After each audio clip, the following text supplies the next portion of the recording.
Hello बच्चों, क्या हाल चाल, कैसे हैं आप लोग। फाइनली हम आ चुके हैं सेकंड एग्जाम की तैयारी के लिए। और जैसा आप देख पा रहे हैं, ये है 0 to 95। दैट मींस इस सीरीज को देख के आप काफी सारे नंबर अच्छे स्कोर कर सकते हैं। कमबैक सीरीज आ चुकी है भैया, आप सभी बच्चों के लिए जो भी क्लास 12th के लिए हैं, उन सभी बच्चों के लिए फिजिक्स के एक बार फिर से मोस्ट इंपोर्टेंट क्वेश्चंस हम लेकर आ चुके हैं। इसमें एमसीक्यूज होंगे, कुछ फिल इन द ब्लैंक्स भी होंगे और बहुत सारे बड़े बड़े क्वेश्चंस होंगे जो डेरिवेशंस होते हैं। जैसा आपको पता है कि सर डेरिवेशंस कौन कौन से आते हैं, हमसे पहले ही नहीं हुए, अब क्या होंगे। चिंता करने का जरूरत नहीं है, बिल्कुल इस तरह पढ़ेंगे कि आसान तरीके से, यानी आप एग्जाम में अच्छे से लिख करके आने वाले हो। एक टाइम जा चुका है, ये दूसरा टाइम है, तो टाइम वेस्ट नहीं करना, चीजें बहुत आसान होने वाली हैं। बस आपको एक काम करना है, जैसे जैसे लेक्चर चलता जाएगा कॉपी पेन साथ में रखिएगा। जैसे मैं बोल दूं लिखो, आप लोग लिखना स्टार्ट कर देना, बिकॉज जितनी बार आप लिखोगे उतनी ही बार आपको याद होगा। एक बार मेरे साथ लिखना है, 2 बार खुद लिख लीजिएगा और तीसरी बार जाकर के आप किस में लिख देंगे बेटा, एग्जाम कॉपी में लिख देना। आपके मार्क्स बहुत ही अच्छे आने वाले हैं। ठीक है, तो शुरू करते हैं। आइए, ये ऑटोमोट पे कैसे चला गया भाई, समझ ही नहीं आया। आइए शुरू करते हैं माय डियर फ्रेंड्स। नंबर 1, सबसे पहले मैं आपको बताना चाहूंगा पहला पॉइंट। जैसा आप सभी बच्चों को पता है कि सर टोटल मेरे पास कितने चैप्टर हैं, चैप्टर नंबर 1 2 3 4 5 6 7 8 9 10 और यहां आ जाते हैं मेरे पास 14 तक। अब अगर मैं इसमें बड़े बड़े मेजर क्वेश्चंस की बात करता हूं, डेरिवेशंस की बात करता हूं, तो सभी चैप्टर में डेरिवेशंस होते हैं। लेकिन अभी हम लोग कुछ इंपॉर्टेंट डेरिवेशंस की बात करने वाले हैं जो आपको आने चाहिए। सबसे पहले मैं इजी चैप्टर की बात करता हूं, तो चैप्टर नंबर 14 बहुत ही इजी है आपका। इजी नहीं बेटा, बहुत इजी। यहां से मैं आपको 3 क्वेश्चन बताने वाला हूं। आई होप तीनों क्वेश्चन में से कोई भी एक क्वेश्चन आपको एग्जाम में देखने को मिल जाएगा। ठीक, इसके बाद मैं बात करूंगा chapter number 13, chapter number 12। Chapter number 13 में से भी मैं वही आपको 2 क्वेश्चन बताने की कोशिश करूंगा, यानी 2 और 2 टोटल 4 क्वेश्चंस मैं यहां से आपको करवाने वाला हूं, जिसमें से आई होप क्वेश्चंस आपको एग्जाम में देखने को मिल सकता है। क्लियर है वाली बात, ओके। इसके बाद डेरिवेशन की बात मैं करता हूं, तो चैप्टर नंबर 9 जो आता है आपका, कि सर कौन सा है, रे ऑप्टिक्स। रे ऑप्टिक्स में भी बहुत सारे डेरिवेशंस हैं, यहां से हम कुछ डेरिवेशंस को सीखेंगे। आई होप वो आपके एग्जाम में देखने को मिल जाए। ये तो हुए इजी इजी चैप्टर्स। इसके अलावा मैं अगर आपसे बात करूं, चैप्टर नंबर 7 हो सकता है आपको थोड़ा सा टफ लगे, बट सबसे आसान चैप्टर वही होने वाला है। और आज सबसे आसान आपको लगेगा, तरीका मैं बता चुका हूं आपको क्या फॉलो करना है। इसमें मैं केवल आपको 1.5 क्वेश्चन बताऊंगा, कितना, 1.5 क्वेश्चन। आई होप वहां से आपके एग्जाम में सवाल आ जाना चाहिए। ठीक है, शुरू कर दें अब हम आज के बढ़िया से लेक्चर को। इसमें बहुत सारे मैं आपके लिए एमसीक्यूज लाया हूं, थोड़ा सा ट्रेलर आपको दिखा देता हूं। ये एमसीक्यूज वगैरह भी होने वाले हैं आपके पास, साथ में बेटा फिल इन द ब्लैंक्स भी होंगे। थोड़ा टाइम कम रहेगा, इसलिए कुछ कुछ आंसर मैंने लिख दिए हैं यहां पर, जिससे आपके लिए चीजें आसान हो जाएं। उसके अलावा हमारे पास डेरिवेशंस भी होंगे, ट्रू फॉल्स होंगे, कॉलम्स होंगे, और इस तरह जो छोटे क्वेश्चंस आते हैं वो भी होने वाले हैं मेरे पास में। क्लियर है, ये क्वेश्चंस किस तरह भी हम लोग करने वाले हैं वो मैं आपको बताऊंगा। ठीक है, जैसे चैप्टर नंबर 1 में से क्या क्वेश्चन है, right 2 characteristic of electric field lines, और साथ में क्या है, characteristic of equipotential surface, characteristic of equipotential surface, electric field lines. अब मुझे कमेंट करके बताएंगे सभी बच्चे क्या ये चीज तुम्हें आती है या नहीं आती, उसी हिसाब से मेरे को पता चलेगा कि आपका लेवल क्या है। चैप्टर नंबर 1 और चैप्टर नंबर 2 में से है ये क्वेश्चन। इसी तरह बेटा हमें क्वेश्चंस मिलने वाले हैं, बट मैं चाहता हूं इन क्वेश्चंस का जवाब आप खुद अपने आप दे दोगे। कब दे दोगे, जब मैं आपको कुछ चीजें सिखा दूंगा तब। ठीक है, तो सर सिखा दो हमारे को, तो जल्दी आते हैं पहले, सबसे पहले मेरे पास थैंक यू नहीं करेंगे अभी। नंबर 1, सबसे पहले हेडिंग लगाएंगे चैप्टर नंबर 1 में से कौन कौन से क्वेश्चन बन रहे हैं। Chapter number 1, sir chapter number 1 में से लिखो फटाफट से question number 1। Question number 1, unit of charge. बताओ चार्ज का यूनिट क्या होता है, what is the unit of charge. Charge का यूनिट होता है बेटा कूलाम। चार्ज का यूनिट क्या होता है, कूलाम होता है। दूसरा इसमें सवाल बनता है लार्जेस्ट यूनिट ऑफ चार्ज, क्या बनेगा, largest unit of charge, largest unit of charge. इसका आंसर क्या होगा बताओ, अगर आपसे पूछ ले what is the largest unit of charge, answer क्या लिखोगे बेटा, फेराडे। और 1 फेराडे में कितने कूलम होते हैं ये भी आप याद रख लेना। 1 faraday is equal to 96, 1 farad is equal to 96,500 coulomb. 1 faraday में कितने कूलम होते हैं, 96,500 कूलम होते हैं। क्लियर है? ये 2-3 क्वेश्चन है जो आपको याद रखने हैं। चार्ज कैसी क्वांटिटी होती है, स्केलर। चार्ज कैसी क्वांटिटी होती है, स्केलर क्वांटिटी होती है। क्लियर है? 3 बातें आप याद रख पाओगे। यूनिट और डायमेंशन की अगर मैं आपसे बात कर दूं तो डायमेंशन भी हाथों हाथ पटक ही लो इसकी, क्योंकि 2-3 डायमेंशन हम लोग पढ़ेंगे। डायमेंशन क्या होती है इसकी, 80। बस चार्ज में से हमारे पास कुछ क्वेश्चन ये वाले निकल करके आए। इसके बाद मैं आपसे दूसरी बात करना चाहता हूं, बात number 2।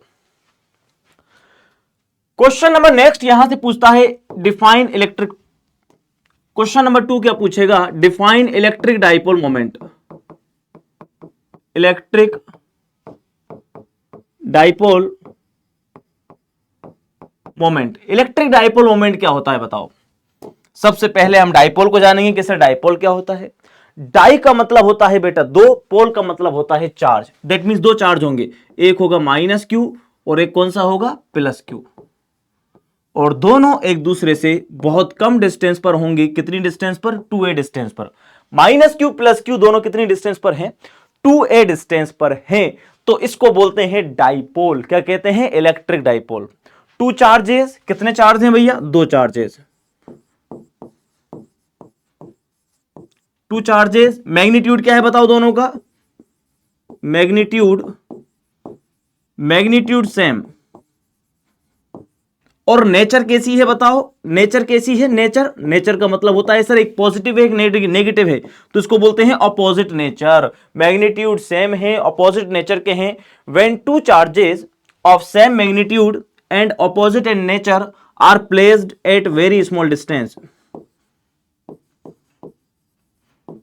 Placed at very small distance is known as electric dipole. क्या कहते हैं इसको, इलेक्ट्रिक डाइपोल।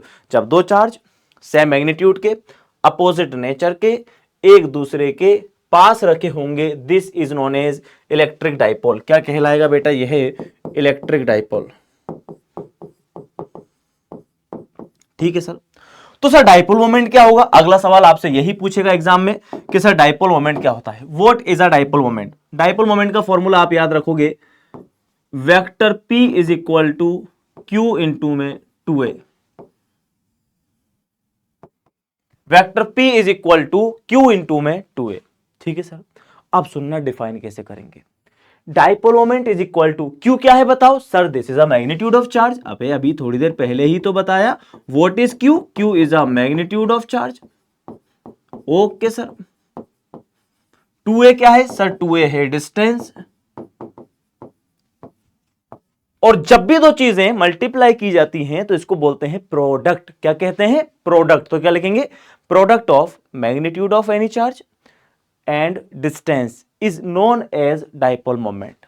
क्या कहलाएगा, is known as dipole moment. और डाइपोल मोमेंट का अगर आपसे यूनिट पूछ ले बेटा, क्या पूछ ले, यूनिट बताओ क्या होगा सर, चार्ज का यूनिट होता है कूलम,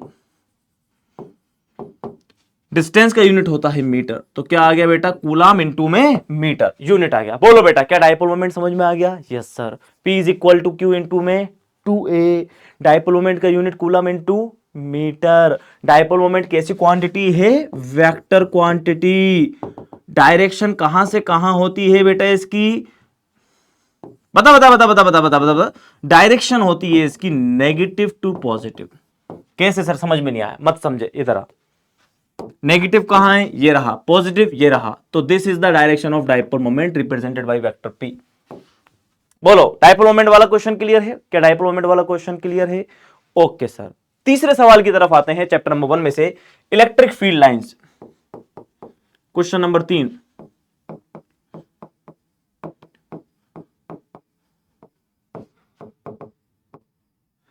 इलेक्ट्रिक फील्ड लाइंस वाला क्वेश्चन मैंने अभी थोड़ी देर पहले आपको दिखाया भी था। चलो फिर वापस चलेंगे। इलेक्ट्रिक फील्ड लाइन वाला क्वेश्चन नोट कीजिए। क्वेश्चन पूछ लेता है, right any 4 properties of electric field line. वैसे 2 ही पूछेगा बट कम से कम 4 याद रखेंगे ना। Properties of electric field lines,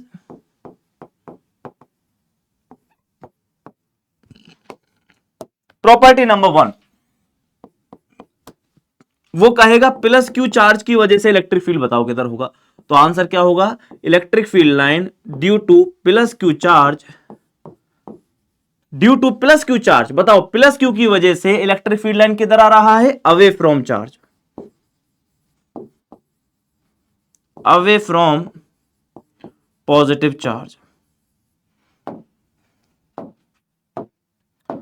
away from positive charge. आगे बात समझ में, पॉजिटिव चार्ज की वजह से क्या होता है, electric field lines away from होती है। और नेगेटिव की वजह से पूछ ले question, what is the direction of negative charge, negative charge की वजह से होती है towards the negative charge, direction of electric field is towards negative charge.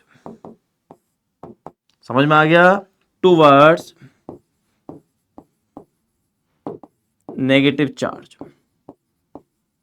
That means properties of, question पूछेगा जैसे थोड़ी देर पहले मैंने आपको दिखाया था, right any 2 properties of electric field lines. क्या लिखोगे, electric field lines due to positive charge is away from positive charge and negative towards है and towards negative charge, electric field lines are towards negative charge.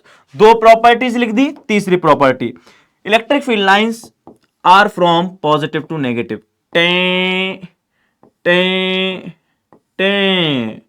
Electric field line का direction कहां से कहां होता है, positive से negative की तरफ।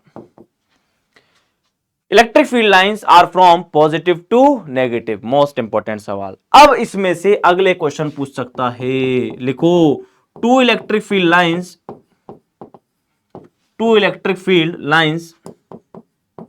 will never intersect each other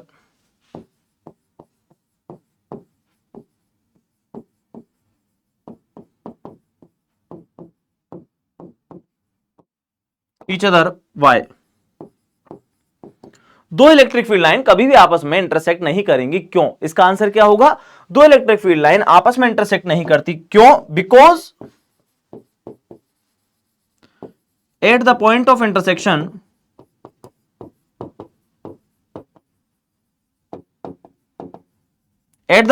intersection there will be 2 direction. There, बे यार ये मजे ले ले, तू मजे ले ले भैया, नहीं पढ़ाऊं फिर मैं मना कर दे। There will be 2 direction of net electric field. जिस पॉइंट पर इलेक्ट्रिक फील्ड लाइन इंटरसेक्ट करेंगी, उस इंटरसेक्शन पॉइंट पर इलेक्ट्रिक फील्ड लाइन की 2 डायरेक्शन होंगी, एक तो ये और एक ये, जो कि पॉसिबल नहीं है। इलेक्ट्रिक फील्ड लाइंस की 2 डायरेक्शंस पॉसिबल नहीं है। ये क्वेश्चन अलग से भी पूछा जा सकता है। अगला पॉइंट, अगला प्रॉपर्टी इसमें याद रखोगे, कौन सी property, electric field lines are open curve. बस ये प्रॉपर्टीज आप याद रखो, कहानी खत्म। पॉजिटिव की वजह से कहां होती हैं, away from positive charge. Negative की वजह से क्या होती हैं, टुवर्ड्स द नेगेटिव चार्ज। अगली मैं बात करूं आपसे तो क्या सीन बनेगा बताओ, electric field line from positive to negative. 2 electric field line will never intersect each other because at the point of intersection there will be 2 direction. बेटा आराम से सुन, टेंशन मत ले, है ना, हाँ टेंशन मत ले। आज टाइम है रुके रहने का, आज भागने का टाइम नहीं है, बिकॉज ये आपका सेकंड एग्जाम है ना। इस बार मेहनत करनी है दम लगाकर। क्लियर? इलेक्ट्रिक फील्ड लाइन कैसे कर्व होते हैं, ओपन, ये होता है क्लोज, ये ओपन है, open open open open open. Clear है? Okay sir, electric field lines का सेटअप हमारे को समझ में आ गया, थोड़ा थोड़ा सा। अबे यार बस फिर क्या फायदा हुआ बता, तू कुछ सोच के देख, थोड़ा थोड़ा सा ही समझ में आया, फिर क्या फायदा हुआ रे। हे विनोद, सुने हो? हाँ आइए, कुछ क्वेश्चंस मैं अब आपको करवा देना चाहता हूं। नंबर वन क्वेश्चन सुनिएगा, गाउस लॉ। आ जाओ, अगला क्या बताऊंगा बेटा मैं आपको, Gauss law. Sir Gauss law क्या होता है? हाँ अबे कुछ भी नहीं होता, एग्जाम में पूछेगा फिर पता चल जाएगा गाउस लॉ क्या होता है। तू घूम ले पहले भाई, ये अधिक अपने आप घूम रहा है भाई। बता, इलेक्ट्रॉनिक आइटम है, टेक्नोलॉजिया। गाउस लॉ मेरे बेटा क्या है, गाउस लॉ, गाउस नाम का एक आदमी आया, इसने फ्लक्स के बारे में बताया और इलेक्ट्रिक फील्ड के बारे में बताया। तो इसने कैसे बताया, देख हाँ अपने आप ही चल रहा है कि अपने आप चल रहा है। आइए इलेक्ट्रिक फ्लक्स की डेफिनेशन पहले, गाउस लॉ से पहले चलो मैं इलेक्ट्रिक फ्लक्स भी आप सभी बच्चों को पढ़ा ही देता हूं। बस ये क्वेश्चन और है बेटा, इलेक्ट्रिक फ्लक्स बताओ इलेक्ट्रिक फ्लक्स क्या है। What is electric flux? Electric flux का मतलब होता है number of field lines passing through any close surface. Number of field lines, मान लो ये इलेक्ट्रिक फील्ड का डायरेक्शन है, यस सर, किसका डायरेक्शन है? इलेक्ट्रिक फील्ड का। और यहां पर कोई सरफेस रखा हुआ है, इलेक्ट्रिक फील्ड में क्या रखा हुआ है बेटा? कोई सरफेस रखा हुआ है, नहीं बन रहा, हम बनाएंगे। इस सरफेस में से कितनी फील्ड लाइंस पास हो रही हैं, this is known as the electric flux. Electric flux मतलब फाई ई। इसका मतलब क्या होता है? Number of field lines passing through any close surface, passing through any close surface.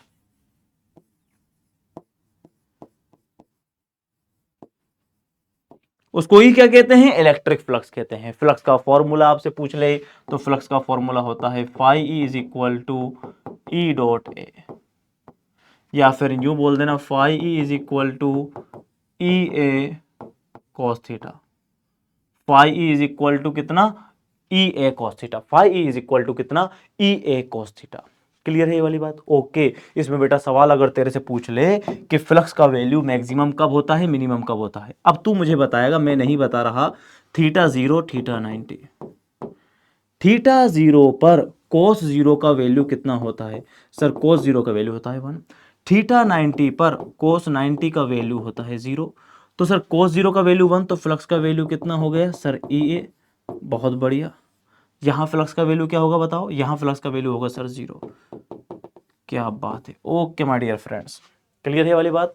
Flux का फॉर्मूला आई होप आपके समझ आया होगा। एक और फॉर्मूला आप याद रखेंगे फ्लक्स का, phi E is equal to, शायद आई होप आपने देख रखा होगा ये, हाँ सर, बिकॉज आप सेकेंड एग्जाम की तैयारी कर रहे हो, एक बार तो कम से कम आपने देखा होगा। ये फ्लक्स की कहानी हमारे पास से निपट लेती है। फ्लक्स के बाद मेरे बेटे मैं बात करूंगा आप किसकी? गाउस लॉ की। गाउस ने क्यों कहा? काय को इंटीग्रेशन कर रहे हो यार? फ्लक्स निकालने का तरीका मैं बताएगा। मैंने कहा गाउस साहब आप बताओ, तो गाउस साहब ने मुझे बताया। हाँ, गाउस साहब ने मेरे को क्या कहा? न्यू कहा इलेक्ट्रिक फ्लक्स। मैंने कहा ठीक है, is equal to total charge inside the surface. कहां की बात कर रहा हूं? इनसाइड द सरफेस अपॉन में एप्सिलॉन नॉट है। हाँ, टोटल चार्ज बटे epsilon naught. What is epsilon naught? Permittivity. Epsilon naught permittivity, sigma Q total charge. दोनों को डिवाइड कर दिया, डिवाइड करते हैं तो इसको बोलते हैं ratio. Ratio of total charge and permittivity is known as the, is equal to the flux according to Gauss law. या फिर क्या कह सकते हो? According to Gauss law electric flux passing through any surface is 1 upon epsilon naught times of the total charge. 1 upon epsilon naught times of the total charge. आगे बात समझ में? Okay sir, this is flux. Okay बेटा, flux का formula हमें समझ आया। अब गाउस ने क्या कहा? फ्लक्स आप ऐसे निकालो। तो उसी टाइम मैंने गाउस को पकड़ लिया। मैंने कहा ठीक है, तुम कह रहे हो तो मुझे ये बताओ, ये कोई क्लोज सरफेस है, इसमें मान लो प्लस क्यू प्लस के 3 क्यू हैं, तो फ्लक्स कितना होगा? तो हमसे ये यूं कह रहे कि आप तो है ना केवल अंदर वाला चार्ज देखना। तो मैंने कहा ठीक है, अंदर तो चार्ज कितना है? 3 क्यू और 4 क्यू। बता कितना है? तू ही बता दे, चल मेरे को तो कितना है बता बता। 3 क्यू और 4 क्यू, 3 क्यू 1 क्यू 4 क्यू हो गए। हाँ सर 4 क्यू हो गए। उसको किससे डिवाइड कर दे? एप्सिलॉन नॉट से। ठीक है, बहुत बढ़िया यार, तू तो इंटेलिजेंट है। 3 क्यू 4 क्यू तूने जोड़ दिया, ये 4 क्यू। सर इसका बाहर 1 क्यू हो, 10 क्यू हो, 100 क्यू हो, डजेंट मैटर, हमें उससे कोई फर्क नहीं पड़ेगा। हम लेंगे 4 क्यू अपॉन एप्सिलॉन नॉट। कहानी खत्म, हटो बच्चों, गेम ओवर। समझ गया? ओके सर, बस यही कहा? हाँ यही कहा, कहानी खत्म। अब सुन, इसमें अगर तू चाहे तो मुझे बता दे, phi E is equal to, formula क्या कहता सर? फॉर्मूला तो कहता था e dot d a. Okay, is equal to Gauss क्या कहता था? Sigma Q upon epsilon naught. इन तीनों को याद करके हम लोग डेरिवेशंस निकालने वाले हैं। ये कहलाती है गाउस थ्योरम। क्लियर बेटा?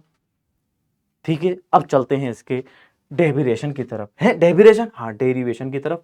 पहला derivation, electric field due to infinite charge wire. ऐसे पूछेगा तेरे से सवाल, सर मेरे से पूछेगा, हाँ तेरे से पूछेगा। सर मेरे से क्यों पूछेगा? क्योंकि तू एग्जाम देने वाला है, मुझसे थोड़ी पूछेगा। समझ रहा है? तू नहीं समझ रहा, आराम से पढ़ना है, सेकंड एग्जाम की तैयारी है। ये क्या ले लिया साहब? ये पता नहीं क्या है, ये इनफाइनाइट लॉन्ग वायर है। कैसा है? ये है इनफाइनाइट लॉन्ग वायर, जिस पर चार्ज है हमारे पास प्लस क्यू। अब अपन ने क्या किया, इसके चारों तरफ एक गाउसियन सरफेस ले ली। ओके सर, ये गाउसियन सरफेस कहलाती है सिलेंड्रिकल। ठीक है, अभी ज्यादा डिटेल में जाएगा तो चक्कर आ जाएंगे, इसलिए कट टू कट बात करेंगे। तेरे को एग्जाम में लिखना कैसा है, ये डायग्राम बना देगा, बना दूंगा। गाउस लॉ क्या है बता? सर गाउस लॉ तो ये रहा, ई डॉट डी ओ को मैंने खोल के बताया था। हाँ सर, क्या आ गया था? Cos theta. क्या बन गया? E D A cos theta sigma Q upon epsilon naught. अब मेरी बात सुन काम की, यहां पर आ, यहां पर हम लेंगे area, area number 1, area number 2 और एरिया नंबर 3। 3 एरिया ले लेगा? ओके सर ले लूंगा। इलेक्ट्रिक फील्ड किधर होता है? पॉजिटिव की वजह से बाहर, यहां इलेक्ट्रिक फील्ड इधर बनाएगा और यहां भी इलेक्ट्रिक फील्ड इधर बना देगा। ठीक है, इलेक्ट्रिक फील्ड इस डायरेक्शन में बनेगा। ओके सर, एरिया किधर बनेगा? Perpendicular outwards. इसका एरिया किधर बनेगा? Perpendicular outwards. इसका एरिया किधर बनेगा? Perpendicular outwards. इसको मान ले बेटा सरफेस 1, इसको 2, इसको 3। रुक जा, तेरे को रटवा दूंगा भाई मैं, कुछ भी नहीं है, चीजें आसान है, चीजें आसान है, तू आसानी से रट लेगा। अगर वायर का आ जाए बेटा, लॉन्ग वायर का आ जाए, तो वायर वाले में सेटअप तेरे को क्या करने का, एंगल देख लेना। बता ये वाला एंगल कितने डिग्री है? सर ये वाला है 90। ये वाला कितने डिग्री? सर 0। ये वाला कितने? 90। तो वायर वाला आ जाए ना, याद कर ले, 0 90 0। कितना कितना बेटा? 0 90 0। कहानी खत्म। 0 90 0 सेटअप कॉपी पेस्ट चलेगा। Okay sir, 0 90 0। अब तू बता मुझे, 0 का वैल्यू कितना होता है? पहले ही बता है, कोस 0 का वैल्यू मैं भूल गया। कोस 0 का वैल्यू बता कितना होता है? सर 1 1 1। हाँ, कोस 0 का वैल्यू कितना होता है? 1। अब इसमें एक चीज देखेगा तू, 90 90 के दो एंगल है मेरे पास। ये कितने का है? 90। बहुत बढ़िया। Surface 1, surface 2, surface 3। 90 90 वाले निपट लिए, 0 वाला बच गया, 0 वाले को बचा दे। S1 S2 S3। तो एक काम करते हैं, 1 और 2 को अपन ने माना है 90 90, तो इसको मान लो 3 और इसको मान लो 2। ओके सर, यहां से ईडीए को बाहर ले लो, यहां से किसको बाहर ले लो? E integration D A is equal to sigma Q upon epsilon naught. इसके बाद आपको एक सेटअप करना पड़ेगा। सर सेटअप कैसे करना है? ये देख बेटा, लैम्डा इज इक्वल टू क्या होता है? Q upon L, charge density. तो क्यू बराबर कितना होगा? लैम्डा एल, या फिर sigma Q is equal to lambda L. अब ये वाली वैल्यू आप यहां पर पुट करोगे। ओके, ए यार ये और घुसरा साला अपने आप चल रहा, दिमाग खराब कर दिया। E into d a, d a कितना होता है? 2 pi r l. Sir 2 pi r, ये डिस्टेंस अगर आर है तो 2 पाई आर इंटू में एल। एरिया कितना लिखूंगा मैं? 2 pi r l is equal to sigma q की जगह लिखेंगे lambda l upon epsilon naught. लेल से एल गया तो ई इज इक्वल टू कितना आ गया बेटा? ई इज इक्वल टू आ गया lambda upon 2 pi R epsilon naught. E is equal to lambda upon 2 pi R epsilon naught. एक डेरिवेशन ऐसे कर दोगे। ये डेरिवेशन कैसे पूछा जाएगा? Find the electric field due to infinite length wire. Infinite length wire की वजह से पूछा जाएगा। आगे बात समझ में? सेम इसी तरह बेटा आपसे ये भी पूछा जा सकता है, किसकी वजह से? Due to infinite charge sheet. Infinite charge sheet. तो अब जैसे ये डायग्राम बनाया हमने, इसमें बताओ एक एरिया कहां पर लोगे? सर एक एरिया यहां पर, दूसरा एरिया सर यहां पर, तीसरा एरिया मान लो यहां ले लो। ये एंगल कितना बनेगा बोलो? 0। ये एंगल कितना बनेगा? 90। और ये एंगल कितना बनेगा बताओ? 0 डिग्री। समझ गया? ये ई, ये D A, S1 S2 S3, S1 S2 S3। बोल एंगल क्या लिखूं? एंगल आएगा सर इसमें 0, 2 बार तो आ गया 0 और 1 बार आ गया 90। कोस 90 वाला निकल गया, कोस 90 वाला निकल गया, 0 वाला बच जाएगा, 0 वाले को बचा ले। ई इंटू में डी ए आएगा, E D a, d A लिख दिया, integration D A plus E integration D A is equal to sigma Q upon epsilon naught. अब तू मुझे एक बात बता, इंटीग्रेशन डी ए कितना होगा? सर जो इंटीग्रेशन इसका होगा वही इंटीग्रेशन इसका होगा, दोनों सरफेस सेम है, तो इसका एरिया अपन ए मान सकते हैं। यस सर, तो मतलब ई ए प्लस ई ए लिखेगा, यस सर। सिग्मा क्यू की जगह आप लिख दीजिएगा सिग्मा एस। वहां पर क्या आया था बताओ, लैम्डा एल। यहां पर क्या आएगा, सिग्मा एस। तो यहां पर क्या पुट करेंगे, sigma s upon epsilon naught. E a plus e a, कितने ई ए हो गए, ये हो गए sir 2 e a is equal to sigma s की जगह ए ही कर लो, एक काम करो, एस की जगह क्या कर लो आप, ए ही कर लो, सिग्मा ए अपॉन में एप्सिलॉन नॉट। ए से ए गया तो E is equal to sigma upon 2 epsilon naught. E is equal to sigma upon 2 epsilon naught. तो ये कहानी हुई कौन सी आपकी, चैप्टर नंबर 1 की। चैप्टर नंबर 1 में ये वाले डेरिवेशंस आपसे वो पूछ सकता है। तो आप आसानी से कर दोगे इनको, यस सर हम आसानी से कर देंगे, ज़्यादा दिक्कत तो नहीं आएगी, आएगी तो सर पूछ लेंगे आपसे। मेरे से कैसे पूछेगा बेटा बता, मैं कब कब बताऊंगा तेरे को, तू खुद सोच के देख। हाँ सर बात तो आप सही कह रहे हो, हाँ अब तू बता, मैं अगर बात सही कह रहा हूँ तो तू सोच के देख। आजा कुछ एमसीक्यूज निपटाते हैं, हालांकि मैंने कर दिए। The intensity of electric field inside a hollow sphere. अगर मैं तुझसे पूछूं, तेरा पेपर आ गया, कर इसको, अरे हो चल ठीक है, मेरे को लगा ये मैं शायद आपको होमवर्क में दूंगा, बट कुछ कुछ एमसीक्यूज भी हम लोग करेंगे, उसके बाद वापस डेरिवेशंस पर आने वाले हैं। सुनो, होलो स्फीयर कैसा होता है सर, ऐसा होता है। होलो स्फीयर के अंदर चार्ज कितना है बताओ, 0। और जब चार्ज 0 होता है तो इलेक्ट्रिक फील्ड भी कितना होगा बेटा, 0 होगा। इलेक्ट्रिक फील्ड भी कितना होगा, 0 होगा। समझ गया। बाहर इलेक्ट्रिक फील्ड कितना होता है, E is equal to K Q upon R square. Surface पर कितना होता है, के क्यू अपॉन आर स्क्वायर। अंदर कितना होता है बेटा, 0। ये कहां पर है, आउट। ये कहां है, सरफेस पर। और ये कहां है, इनसाइड। बस दो कहानी है जो शायद आपको सुनानी थी, वो मैंने बताई। अच्छा, अगला क्वेश्चन अगर मैं आपसे बात करूं, SI unit of current density, chapter number 3 से। करंट डेंसिटी का एसआई यूनिट बताओ क्या होगा। बताओ करंट डेंसिटी का कौन सा यूनिट पूछ रहा है, ये एसआई यूनिट। कैसे निकालेंगे करंट डेंसिटी का, करंट का फॉर्मूला बताओ क्या होता है।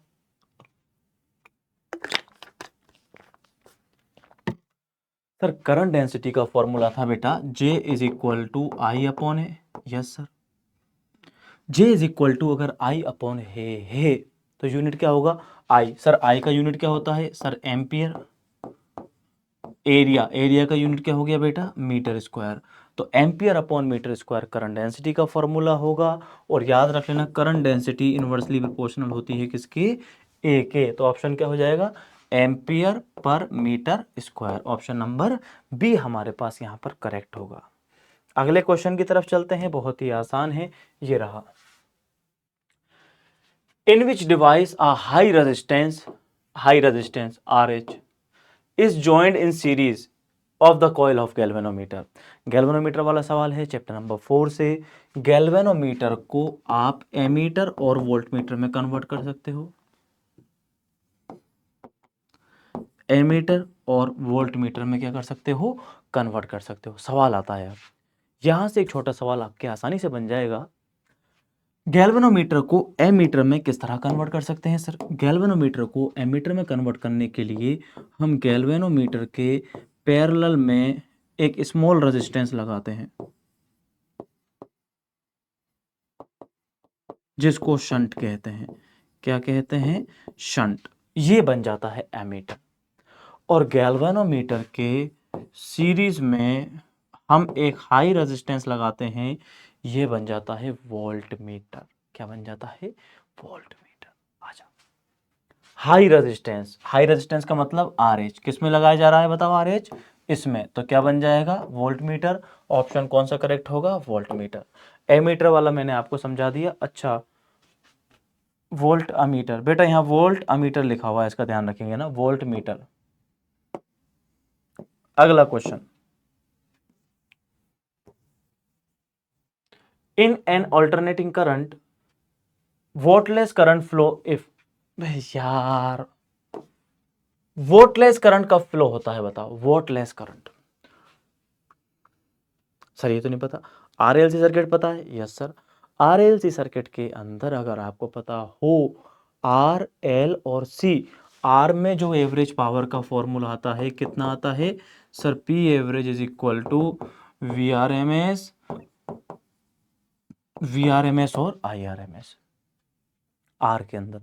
लेकिन आर के बाद अगर मैं आपसे बात करता हूं नेक्स्ट एल और सी का, तो यहाँ एवरेज पावर कितना आता है बेटा 0, और पावर का यूनिट क्या होता है वोट। तो वोट ही नहीं है तो ये वाला करंट क्या कहलाएगा वोटलेस करंट। अब ऑप्शन में देखेंगे आर एल सी में से कौन सा है, ओनली आर गलत, ओनली एल सही, आर आ गया गलत, आर आ गया गलत। थोड़ा आप दिमाग भी लगा सकते हो ऑप्शंस वाले क्वेश्चंस में, कैसे सर, जैसे तीनों में अगर आप देखोगे तो आर कॉमन है, आर आर आर, इसका मतलब आर तीनों में आ रहा है, आर केवल एक में नहीं आ रहा, जिसमें नहीं आ रहा वो वाला ऑप्शन हमारा सही हो जाएगा। क्लियर है बेटा ये वाली बात, यस और नो। अगला क्वेश्चन बोलो, the colour of light is determined by, किसी भी लाइट का जो कलर है वो कैसे डिटरमाइन किया जाता है बताओ। कलर ऑफ लाइट फ्रीक्वेंसी से, किससे बेटा फ्रीक्वेंसी से। यहां हम स्नेल्स लॉ भी याद रख लेना आप एक बार। सर स्नेल्स लॉ का मतलब, स्नेल्स लॉ क्या होता है बोलो, क्या sir sine I upon sine are is equal to n2 upon n1 is equal to v1 upon v2 is equal to lambda 1 upon lambda 2। Frequency constant रहती है इसके अंदर, इसके अंदर क्या रहेगी बेटा फ्रीक्वेंसी कांस्टेंट रहेगी। इसके अलावा मैं अगर कुछ एमसीक्यूज आपको दूं, एमसीक्यूज के बाद फिल इन द ब्लैंक्स लेते हैं, कुछ अपने आप चल रहा है।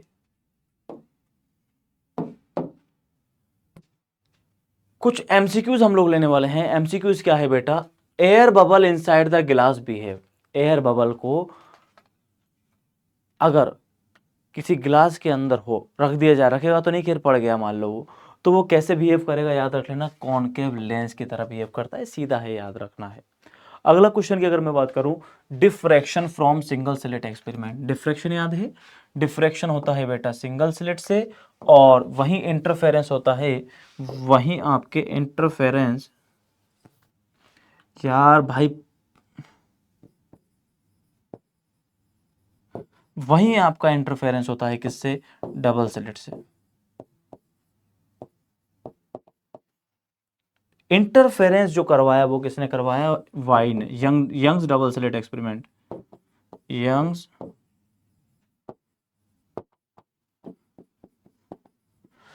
Double slit experiment, double slit experiment Young का, सिंगल स्लिट एक्सपेरिमेंट किसका होगा फ्रॉनहोफर का। Okay sir, the rest mass of an electron is, अच्छा rest mass of electron is, electron का रेस्ट मास कितना होता है, अगर आपको पता हो तो mass charge is invariance, charge is invariance number 1।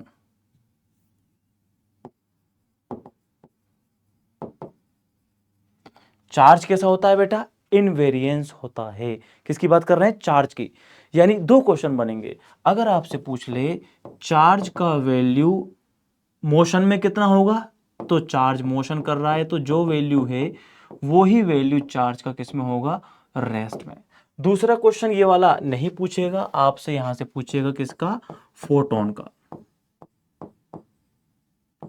है ना, m is equal to m naught वाला फॉर्मूला नहीं पूछा जाएगा, आपसे पूछेगा रेस्ट मास ऑफ फोटोन या moving mass of photon, de Broglie wavelength lambda is equal to H upon p या एच अपॉन एम बी।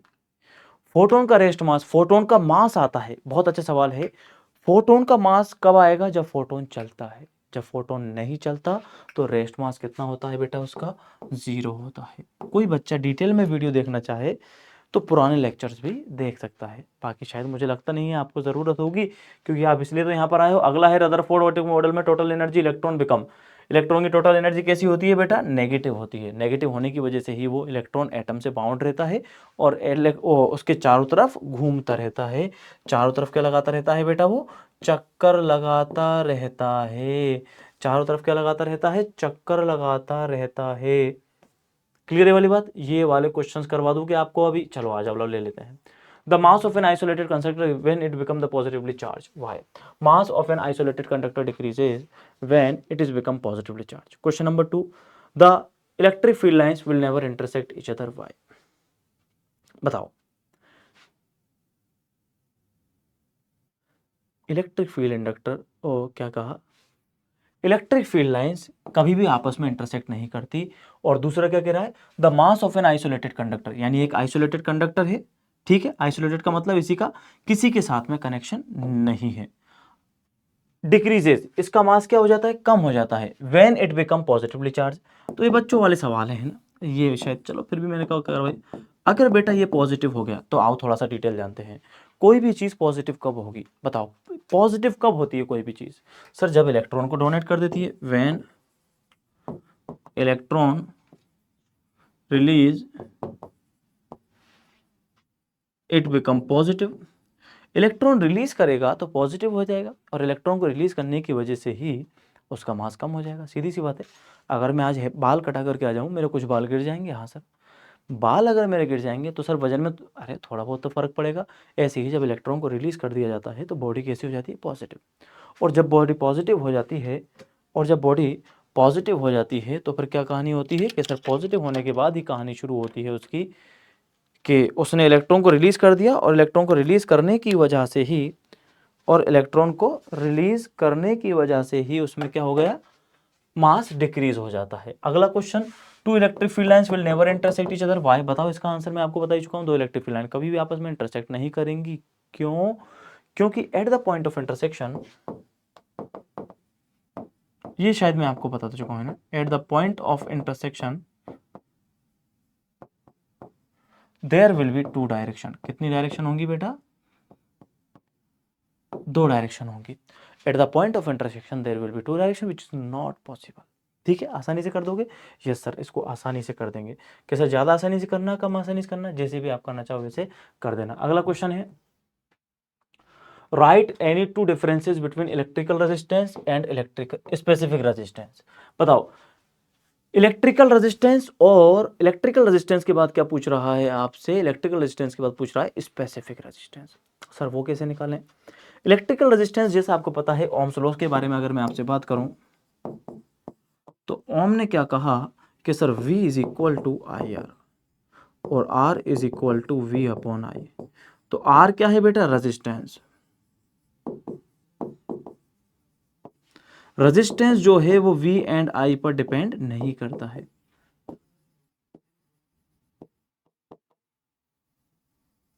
तो सर रेजिस्टेंस किस पर डिपेंड करता है बेटा? याद रखें, रेजिस्टेंस किस पर डिपेंड करता है? R direct proportional to L और A, लेंथ पर और एरिया पर डिपेंड करता है। और यहीं से आया था R इज इक्वल टू रोला, R इज इक्वल टू रोला, रो L अपॉन A। यहां से बेटा याद रखना, रेजिस्टेंस जो है लेंथ और एरिया पर डिपेंड करता है, जबकि स्पेसिफिक रेजिस्टेंस डिपेंड नहीं करता। Specific resistance does not depend on the dimension of the conductor. That means अगर हम यहां से रो निकालना चाहें तो रो कैसे निकलेगा बेटा? Rho is equal to r a upon l. आप सुनो, अगर एरिया कितना हो जाए 1 मीटर स्क्वायर, लेंथ कितनी हो जाए 1 मीटर, तो रो इज इक्वल टू किसके इक्वल आएगा? आर के। ये एक स्पेशल केस है, इसमें क्या हो रहा है, वो आपस में इंटरसेक्ट नहीं कर रहा। क्या नहीं कर रहा? आर नहीं कर रहा। आर यूं कह रहा कि भैया लेंथ बढ़ा दोगे हम बढ़ जाएंगे, लेंथ को डबल कर दोगे हम डबल हो जाएंगे, एरिया को डबल कर दोगे तो हम आधे हो जाएंगे। बट रजिस्टिविटी पे क्या फर्क पड़ेगा? कोई भी फर्क नहीं पड़ेगा। रजिस्टिविटी क्या कहती है? रजिस्टिविटी यूं कहती है कि भैया आप कुछ भी कितना बढ़ा लो, हमें कोई फर्क नहीं पड़ेगा। आप एरिया डबल कर दो, लेंथ ट्रिपल कर दो, एरिया हाफ कर दो, लेंथ हाफ कर दो, रजिस्टिविटी की वैल्यू क्या रहेगी? फिक्स रहेगी। इसी को कहते हैं स्पेसिफिक रेजिस्टेंस। स्पेसिफिक रेजिस्टेंस को क्या कहते हैं? रेजिस्टिविटी। आगे बात समझ में? Okay sir. अगला सवाल है बेटा, right definition of internal resistance. इसको नोट कर लो, चैप्टर नंबर 3 में से है बेटा ये, और चैप्टर नंबर 3 में से इंटरनल रेजिस्टेंस के अलावा कुछ और डेफिनेशंस भी मैं आपको बता दूं। 3 डेफिनेशन पूछी जा सकती हैं। डेफिनेशन नंबर 1 इंटरनल रेजिस्टेंस की, internal resistance R. Definition number 2 आपसे पूछी जा सकती है, बताओ किसकी? वो इलेक्ट्रोमोटिव फोर्स की, ईएमएफ।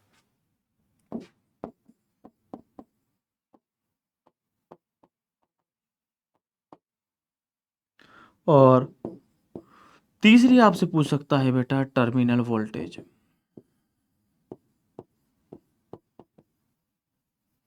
ठीक है, और फॉर्मूला तो वही है जैसे इसमें पूछा है, I is equal to v upon r, तो E upon r plus r. E क्या है यहाँ पर के सर, ई तो ईएमएफ है, इलेक्ट्रोमोटिव फोर्स। आर क्या है, capital R is the external resistance, small R is the internal resistance. Resistance कोई सा भी हो, रेजिस्टेंस का मतलब ये होता है oppose in the flow of charge. अगर जो अपोजिशन है वो बैटरी के अंदर हो रहा है तो उसको बोल देते हैं इंटरनल रेजिस्टेंस। बैटरी के अंदर होने की वजह से क्या कह देते हैं उसको, इंटरनल रेजिस्टेंस। और जो बाहर हमारे इलेक्ट्रिक अप्लायंसेस लगे हुए हैं इनको कहते हैं एक्सटर्नल रेजिस्टेंस। बस इतना सा इसमें डिफरेंस है जो आपको ध्यान रखना है। ठीक है सर, अगले क्वेश्चन की तरफ चलें बेटा, अगर आप राजी हो तो बता दो मेरे को, अदरवाइज हम लोग चलने वाले 1 2 3 4 5 6 7 8 9 10। ये लो क्वेश्चन क्या है, अच्छा है, कंसेप्चुअल क्वेश्चन है। A capacitor blocks direct current but allow flow of alternating current. एक कैपेसिटर जो है वो ब्लॉक कर देता है डायरेक्ट करंट को, बहुत अच्छा बात है। उसके लिए आपको दो चीजें आनी चाहिए। बात नंबर एक, कैपेसिटर के लिए formula XC is equal to 1 upon omega c. हाँ sir, XC is equal to 1 upon 2 pi FL। हाँ सर, तो XC is inversely proportional to F।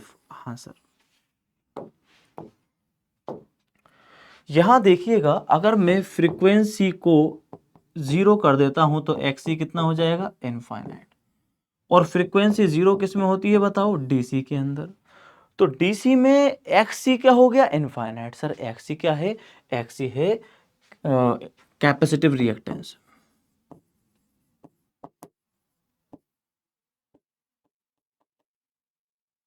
Capacitive reactance का मतलब ही रेजिस्टेंस होता है।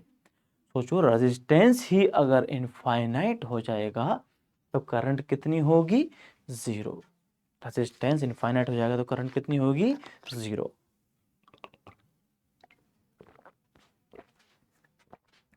और फ्रीक्वेंसी जितनी ज्यादा होगी XC उतना कम होगा। तो यहां क्या कह रहा है, हाई फ्रीक्वेंसी, फ्रीक्वेंसी जितनी ज्यादा XC उतना कम। ठीक,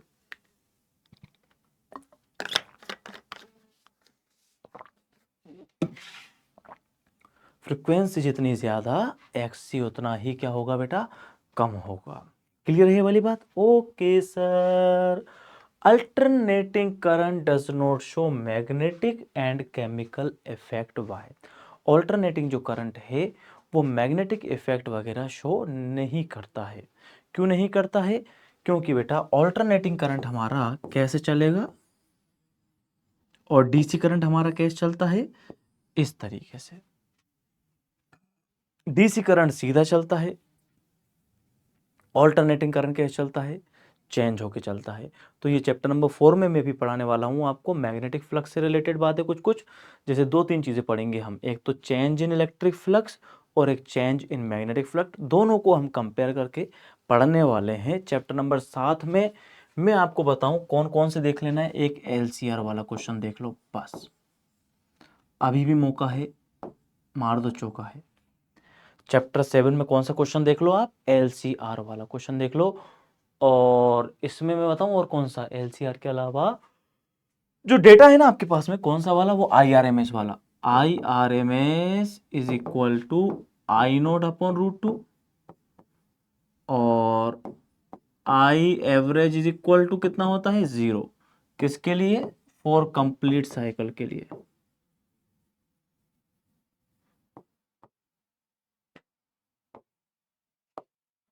कंप्लीट साइकिल के लिए आई एवरेज कितना होगा, 0 होगा।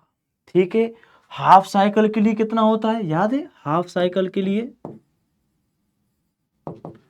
0.637 आई नोड या फिर 2 आई नोड अपॉन पाई। ये हाफ साइकिल के लिए एवरेज करंट है। इनका रिलेशन आपको आना चाहिए तीनों का, इसका वैल्यू भी याद रख लेना, 0.707 आई नोट, 0.707 आई नोड। ओके सर, ये चीजें हम ध्यान रख लेंगे, आप चिंता मत करो, आप तो कहानी बताते रहो। अगला ये आगे देखो, डिस्प्लेसमेंट करंट का, जिसकी मैं बात कर रहा हूँ, चैप्टर नंबर 8। क्या है बताओ चैप्टर नंबर 8 का question. Right the name of one user lowest frequency, यानी एक नाम लिखिए लोएस्ट फ्रीक्वेंसी की इलेक्ट्रोमैग्नेटिक वेव। ये चैप्टर नंबर 8 है। चैप्टर नंबर 8 में से दो ही सवाल बनते हैं, मैक्सवेल की समीकरण और इलेक्ट्रोमैग्नेटिक वेव्स। सीक्वेंस याद रख लो, आसान है। गामा रेज, गलती क्षमा मत कर, चलो इसे ले देता हूँ। गामा, एक्सरे, यूवी, लाइट,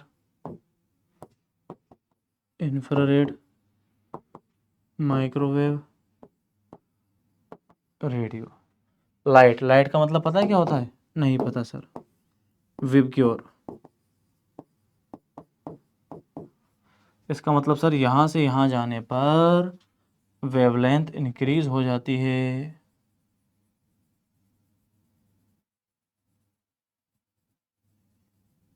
यहां से यहां पर जाने पर वेवलेंथ क्या हो जाती है? इंक्रीज हो जाती है। When I am going from gamma two, wavelength क्या हो जाएगी? इंक्रीज। सवाल क्या है? सबसे ज्यादा वेवलेंथ। लेकिन सर सवाल तो फ्रीक्वेंसी का पूछा है, फ्रीक्वेंसी के लिए उल्टा लगा, वापस घूमूंगा, टडिंग। फ्रीक्वेंसी क्या हो जाएगी? इधर बढ़ने पर फ्रीक्वेंसी बढ़ेगी। सबसे ज्यादा फ्रीक्वेंसी किसकी है बताओ? गामा की फ्रीक्वेंसी सबसे ज्यादा है। फ्रीक्वेंसी का मतलब होता है एनर्जी।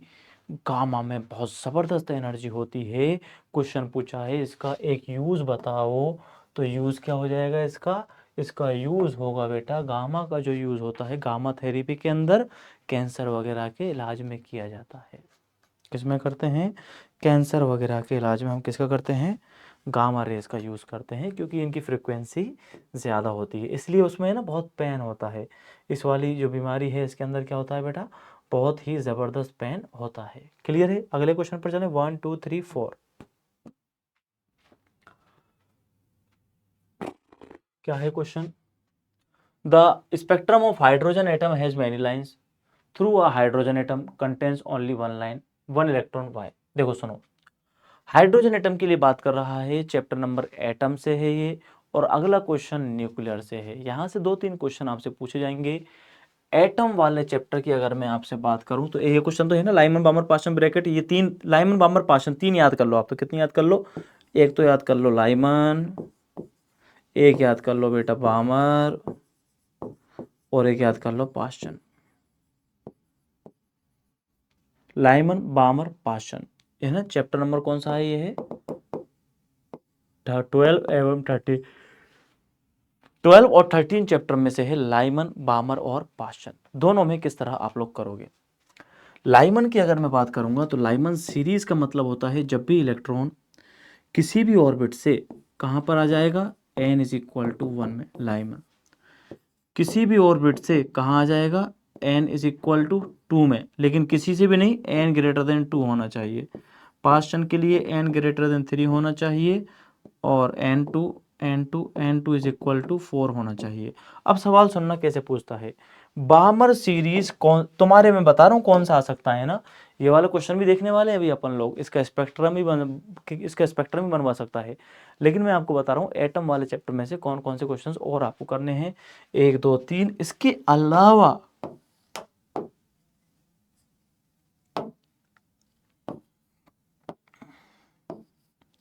ये आती है विबग्योर के अंदर।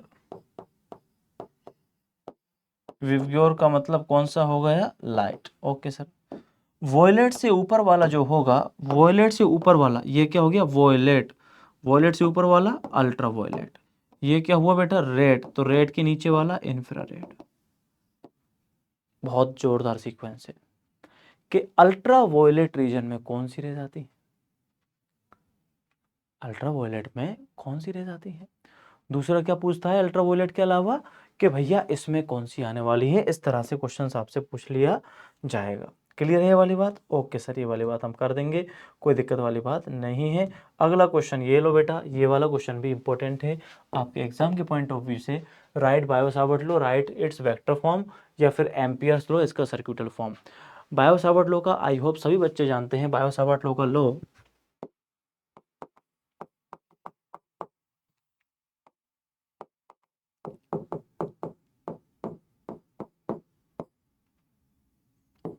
dV is equal to mu naught upon 4 पाई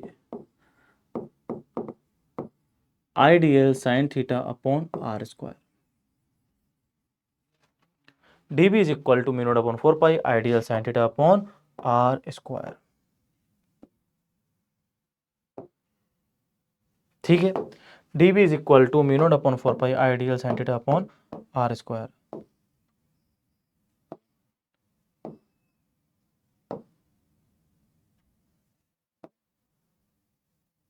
भाई चल जा, समझ में आ गया? अच्छा सर, एम्पियर सर्किटल लॉ क्या कहता है? एम्पियर सर्किटल लॉ अलग ही चीज कह देता है, integration b dot D L is equal to mu naught i. अच्छा, हाँ, ये गाउस लॉ की तरह है। एम्पियर सर्किटल लॉ किसकी तरह है? गाउस लॉ की तरह है। किसकी तरह है बेटा? गाउस लॉ की तरह। गाउस लॉ से क्या फाइंड करते थे sir? Electric field. Ampere circuital law से क्या फाइंड करेंगे सर? Magnetic field. क्या फाइंड करेंगे? समझ में आ रही है बात या नहीं आ रही? बता, आ रही है? सुन, बायो-सावर्ट का तुझे एक डेरिवेशन बता देता हूँ, अगर तेरा दिल चाहे तो बोल। अगर तेरा दिल चाहे तो बता देता हूँ, तेरा दिल नहीं चाहे तो नहीं बताता। लेकिन उससे पहले कुछ क्वेश्चन बताता हूँ तो तेरे को बढ़िया बढ़िया। ये वाला रहने दे, ये ले। एक ये वाला क्वेश्चन तेरे लिए मोस्ट इंपॉर्टेंट है। अच्छा सवाल है, what is de Broglie waves? De Broglie waves क्या है? Establish de Broglie wave equation. De Broglie की वेव इक्वेशन आपको बतानी पड़ेगी। डी ब्रोगली ने बताया ना, मैटर वेव्स होती हैं। अगला है बेटा फोटो इलेक्ट्रिक इफेक्ट। दो लॉज लिखने हैं कोई भी फोटो इलेक्ट्रिक इफेक्ट के। क्वेश्चन सुनता जा, आंसर सुनता जा। नंबर 1, फोटो इलेक्ट्रिक इफेक्ट के बारे में से यहीं से शुरू करते हैं, चैप्टर यहीं से स्टार्ट होता है। ये कोई मेटल सरफेस है, ओके, क्या है? ये है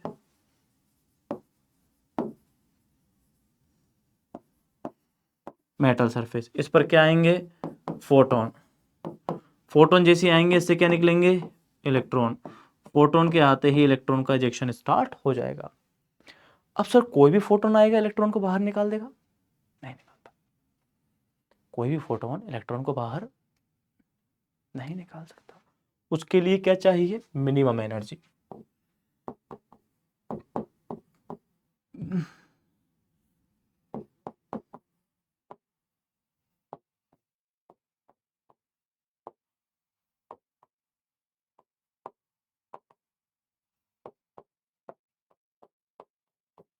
minimum energy required to eject the electron, to eject the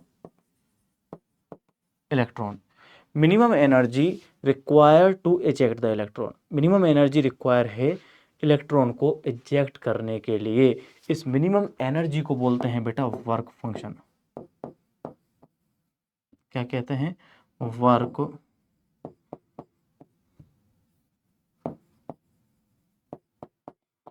क्या कहते हैं? Work function, represented by phi naught. और सबसे बेहतरीन फोटोसेंसिटिव मटेरियल है सीजियम। कौन सा है? सीजियम। ये ध्यान रखना आपको, है ना, पूछ ले। Best photo sensitive material caesium. कौन सा होगा? सीजियम होगा। ओके सर, सीजियम हो गया। इसी तरह मिनिमम एनर्जी के साथ होगा minimum frequency.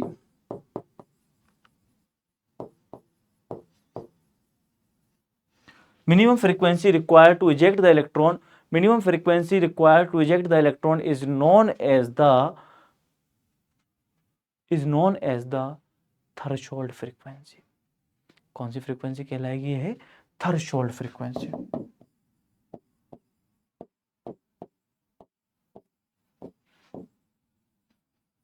Threshold frequency is represented by new node. Threshold frequency को किससे रिप्रेजेंट करा जाता है? न्यू नोड से रिप्रेजेंट किया जाता है। तो फोटो इलेक्ट्रिक इफेक्ट, इसके दो लॉज का मतलब, ये दोनों लॉज आप लिख सकते हो, लॉज भी हैं ये और डेफिनेशंस भी हैं। डी ब्रोगली वेवलेंथ की अगर मैं आपसे बात करता हूं तो डी ब्रोगली वेवलेंथ में याद रख लेना आइंस्टाइन का इक्वेशन E बराबर mc² और Planck E is equal to H nu. जब दोनों को इक्वल करते हैं तो पता चला mc² is equal to H nu, या फिर mc² is equal to H C upon lambda, C से सी गया तो mc is equal to H upon lambda, और एम सी क्या हो गया, P is equal to H upon lambda, और lambda is equal to H upon P. Sir आपने तो ऐसे ही लिख दिया, आपको तो रटा हुआ है, नहीं रटा हुआ नहीं है। बहुत बार प्रैक्टिस करी, बहुत बार लिखा, तब जाके अपने आप हाथ चला मेरा। सेम इसी तरह तुझे भी प्रैक्टिस करनी है बेटा, है ना। तो सोचे सर कॉन्सेप्चुअल पढ़ लूँ, अब लास्ट टाइम चल रहा है ना, एक बार तो मौका जा चुका है, सेकंड टाइम है, थोड़ी सी मेहनत कर ले, साल अपना बच सकता है, बस इतना। ठीक है ना, इसलिए जितनी बार प्रैक्टिस करेगा उतनी बार ही तेरे को याद होगा। लास्ट में बताऊंगा मैं कौन कौन से चैप्टर इजी हैं जिनसे आप अच्छे से कवर कर सकते हो, कौन कौन से चैप्टर थोड़े से टफ होंगे, वो आप एक बार देख लीजिएगा। ठीक है, ओके सर, आगे चलें बेटा, अगर आपकी इच्छा हो तो आगे चल जाते हैं। बोलो नेक्स्ट क्वेश्चन की तरफ। कुछ बड़े क्वेश्चंस आपके सामने इस तरह आते हैं। पहला question, if ray of light incident from one medium to another medium refractive index n1 and n2 then this पढ़ लो बेटा, ये क्या है, मुझे आपको बताओ ये कौन सा फॉर्मूला है, ये कौन सा फॉर्मूला है। ये फॉर्मूला है बेटा रिफ्रैक्शन थ्रू स्फेरिकल सरफेस। ये डेरिवेशन जो है ना आप किस नाम से पढ़ते हो, refraction through spherical surface, refraction through spherical surface. कभी कभी वो फॉर्मूला दे देता है कि भैया ये रहा फॉर्मूला, इसको प्रूफ करके दिखाओ, तो हमें ये फॉर्मूला प्रूफ करके दिखाना पड़ता है कि साहब कैसे ये प्रूफ होगा।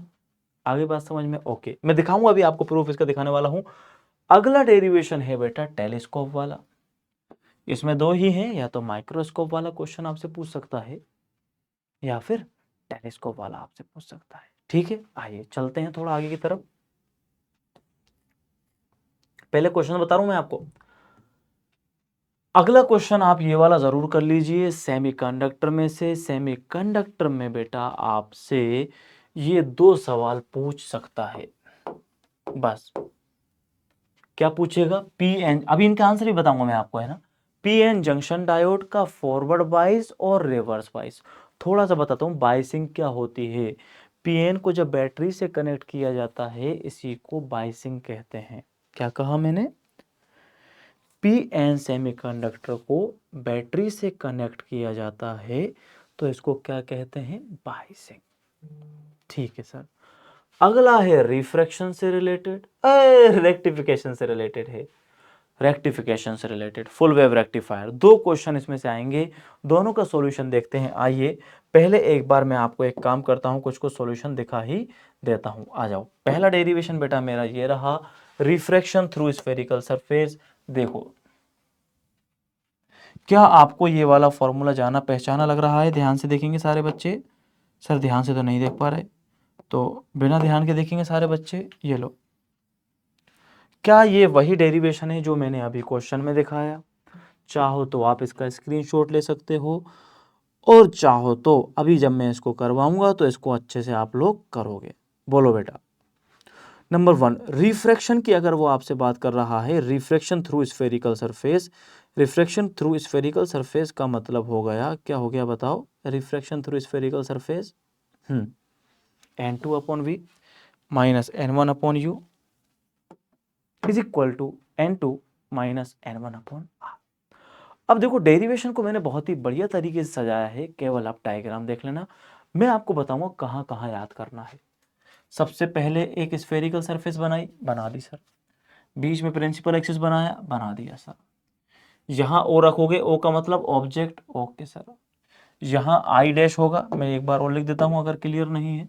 यहाँ हो गया ऑब्जेक्ट, यहाँ हो गया आई डैश, सॉरी आई, और ये हो गया आपका आर। ठीक है, दोनों चीजें हमारे पास क्लियर हैं। अब सुनो, रे गई टी, ये बनाया नॉर्मल, रे डेंसर मीडियम की तरफ आ गई। ठीक है, ये एंगल हो गया तुम्हारे पास आई, ये एंगल हो गया तुम्हारे पास आर।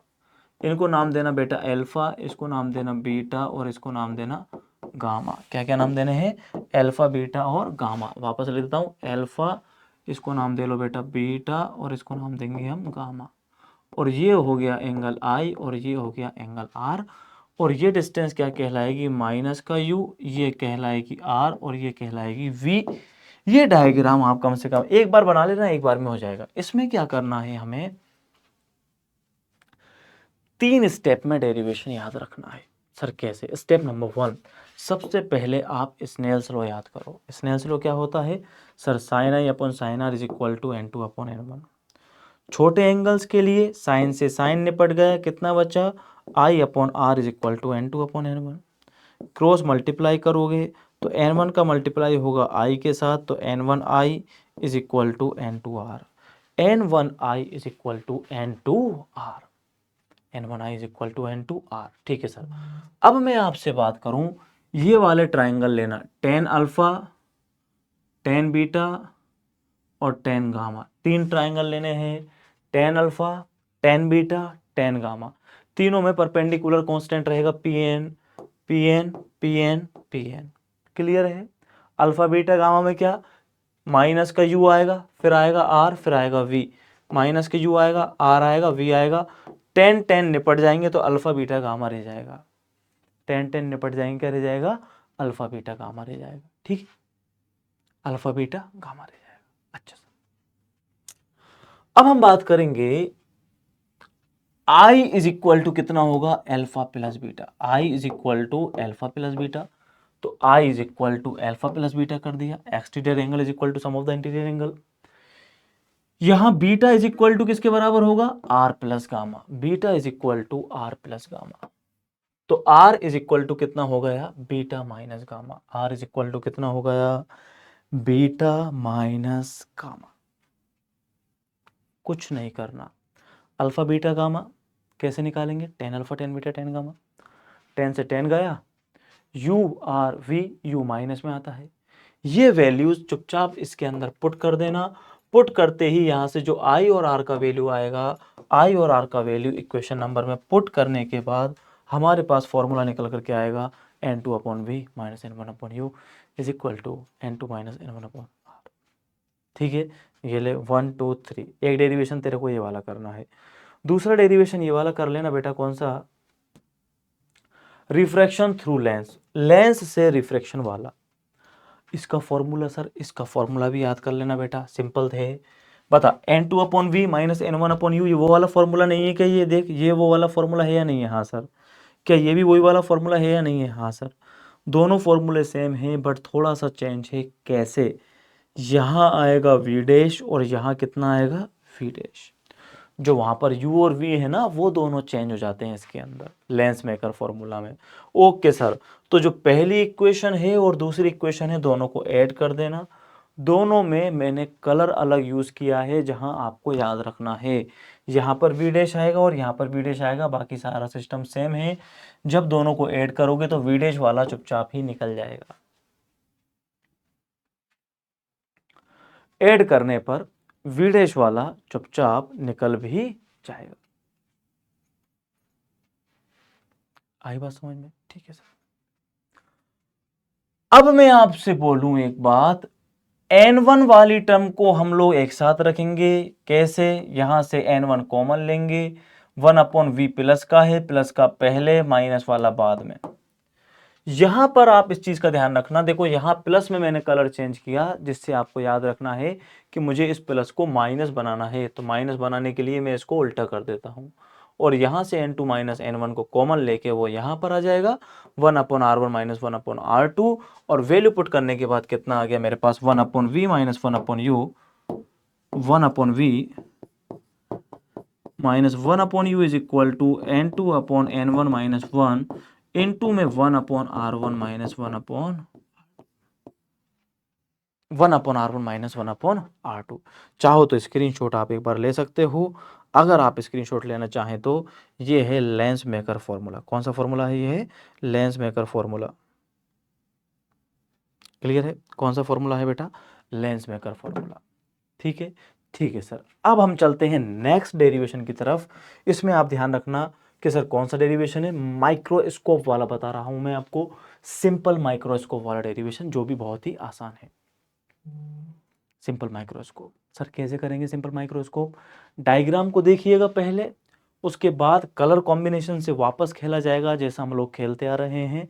सिंपल इसमें है ना बेटा, तेरा डायग्राम अगर सही बन गया ना तो तू जीत जाएगा, और डायग्राम अगर खराब बना तो कहानी गड़बड़ हो जाएगी। पहले अगर चाहे तो तू स्क्रीनशॉट ले सकता है, स्क्रीनशॉट ले सकता है। आप सुन देख मेरी बात ध्यान से, आ जा बेटा। ये क्या है सर? ये तो कॉन्वेक्स लेंस है। ये क्या है? ऑब्जेक्ट है। किस पर रखा हुआ है? फोकल लेंथ पे। जब ऑब्जेक्ट को फोकल लेंथ पे रखा जाता है तो इमेज सेम साइड बनती है, लार्ज बनती है। इमेज कैसी बनती है? Same side. इमेज कैसी बनी है? इमेज कैसी बनी है बेटा? इमेज बनी है लार्ज, और ए वर्चुअल साथ में बनी है erect. Virtual, erect and large, ये बनी है हमारे पास। ओके सर, बहुत बढ़िया। अब तू सिंपल ध्यान रखना बेटा, यहां पर तो लेगा एंगल बीटा। कौन सा एंगल लेंगे? बीटा। और अल्फा के लिए आप एक नया ट्रायंगल बना लेना, कहानी खत्म। फॉर्मूला याद रख लो, शुरुआत कहां से होती है मैग्निफिकेशन की? m is equal to beta upon alpha. m is equal to beta upon alpha. m is equal to beta upon alpha. ठीक है सर, स्मॉल एंगल के लिए हम एक काम करते हैं, tan beta upon tan alpha का यूज करते हैं। बीटा मैंने बताया कहां से निकालोगे बेटा? बीटा आप निकालोगे यहां से। बीटा के लिए इस ट्रायंगल का यूज करोगे, perpendicular A B upon base, ये रहा कितना है? माइनस का यू। देखना लिखा हुआ है क्या? ए बी अपॉन माइनस का यू। टेन अल्फा कहां से आएगा? जो नया ट्रायंगल बनाओगे। क्या नया ट्रायंगल ये है? Yes sir, tan alpha is equal to a B upon minus का d. A B upon minus m निकालना, कुछ नहीं, दोनों को डिवाइड कर दो। ए बी से ए बी गया, माइनस से माइनस गया, डी ऊपर जाएगा, यू नीचे आ जाएगा। M is equal to D upon U, magnification. Clear है? ये क्या हो गया आपके पास में? मैग्निफिकेशन हो गया।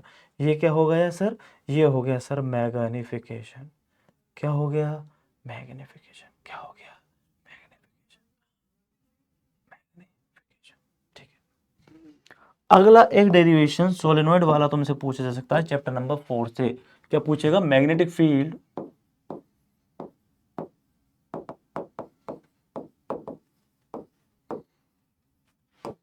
Due to solenoid. बेटा सोलेनॉइड से अगर मैग्नेटिक फील्ड वाला पूछ लेना तो एम्पियर का नियम लगाएंगे हम। कौन सा लॉ लगाएंगे? Ampere law. आपको याद है कि गाउस लॉ वाले याद करे थे हमने? हाँ सर। तार वाले में कितना आता था सर? सर एक सेकंड, वायर वाले में आता था 90 0 90। उसके बाद कौन सा करा था? शीट वाला। शीट वाले में कौन सा आता था सर? शीट वाले में 0 0 90। अच्छा, 2 0 1 90। सेम इसी तरह बेटा इसमें एम्पियर लॉ लगता है, उसमें गाउस लॉ लगता था, इसमें एम्पियर लॉ लगेगा।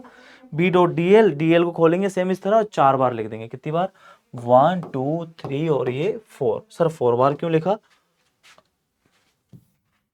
क्योंकि बेटा एक लाइन कौन सी है? P Q, Q R, R S, S P. लिख लो, पी से क्यू, क्यू से आर, आर एस पी,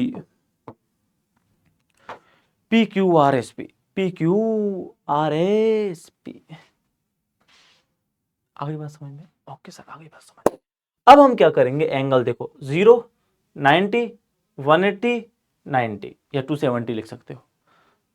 तो cos 90 का वैल्यू कितना होता है सर? cos 90 का वैल्यू तो 0 होता है। 0 होता है तो इनको तो पहली फुर्सत में भगाओ। ओके, आउटसाइड मैग्नेटिक फील्ड कितना होता है? 0 होता है। मैग्नेटिक फील्ड आउटसाइड कितना होगा बेटा? 0 होगा। मैग्नेटिक फील्ड आउटसाइड कितना होता है? 0 होता है सोलेनॉइड के, आइडल सोलेनॉइड के बाहर। तो ये खत्म हो गया। बस वो ही पहले की तरह एक बच जाएगा, B D L is equal to mu naught into में आई, बी बाहर आएगा, अंदर रहेगा D L, D L D L मिलकर के क्या बना देंगे बेटा? एल बना देंगे। तो यहां आ गया B L is equal to mu naught N I, L का डिवाइड करो तो B is equal to mu naught N I upon में एल। अब इसमें जो कंफ्यूज नहीं होना आपको, मैंने एक जगह कैपिटल एन को मेंशन किया हुआ है और एक जगह स्मॉल एन को मेंशन किया हुआ है।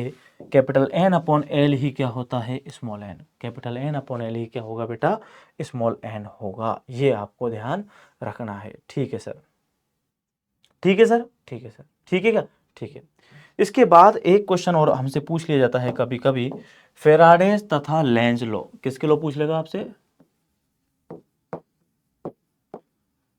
Lenz law.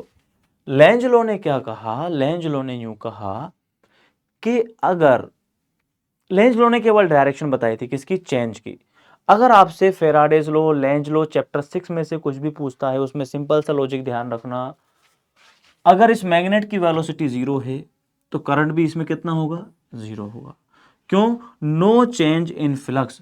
मतलब याद रखना, इंड्यूस्ड करंट के लिए किसकी बात कर रहा हूं, induced current like change in flux.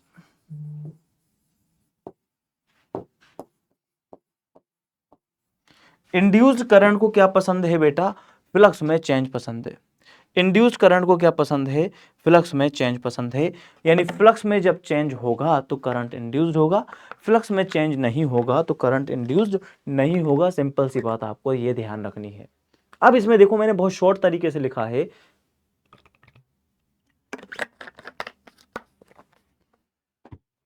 कि जब मैं मैग्नेट को v वेलोसिटी से इधर ले जाऊंगा तो फ्लक्स में क्या होगा बेटा, सर फ्लक्स में चेंज होगा। अगर बेटा फ्लक्स में चेंज होगा तो करंट भी क्या होगा, इंड्यूस्ड होगा। हमने कहा इंड्यूस्ड करंट लाइक फ्लक्स में चेंज, चेंज इन फ्लक्स, और फ्लक्स में चेंज होगा तो करंट इंड्यूस्ड होगा, और करंट इंड्यूस्ड होगा तो हम कह सकते हैं कि वहां पर ईएमएफ भी इंड्यूस्ड होगा। मतलब पता ये चला कि जो इंड्यूस्ड ईएमएफ है, पता ये चला कि जो इंड्यूस्ड ईएमएफ है वो किसके बराबर है, कि sir D phi B upon D T के बराबर है। यानी जितना ज्यादा फ्लक्स में चेंज उतना ज्यादा करंट, जितना ज्यादा करंट उतना ही ज्यादा इंड्यूस्ड ईएमएफ। अगला चैप्टर 6 का डेरिवेशन आपसे पूछ सकता है, मोशनल ईएमएफ। क्या पूछ सकता है, चैप्टर नंबर 6 में एक डेरिवेशन आपसे ये पूछा जा सकता है,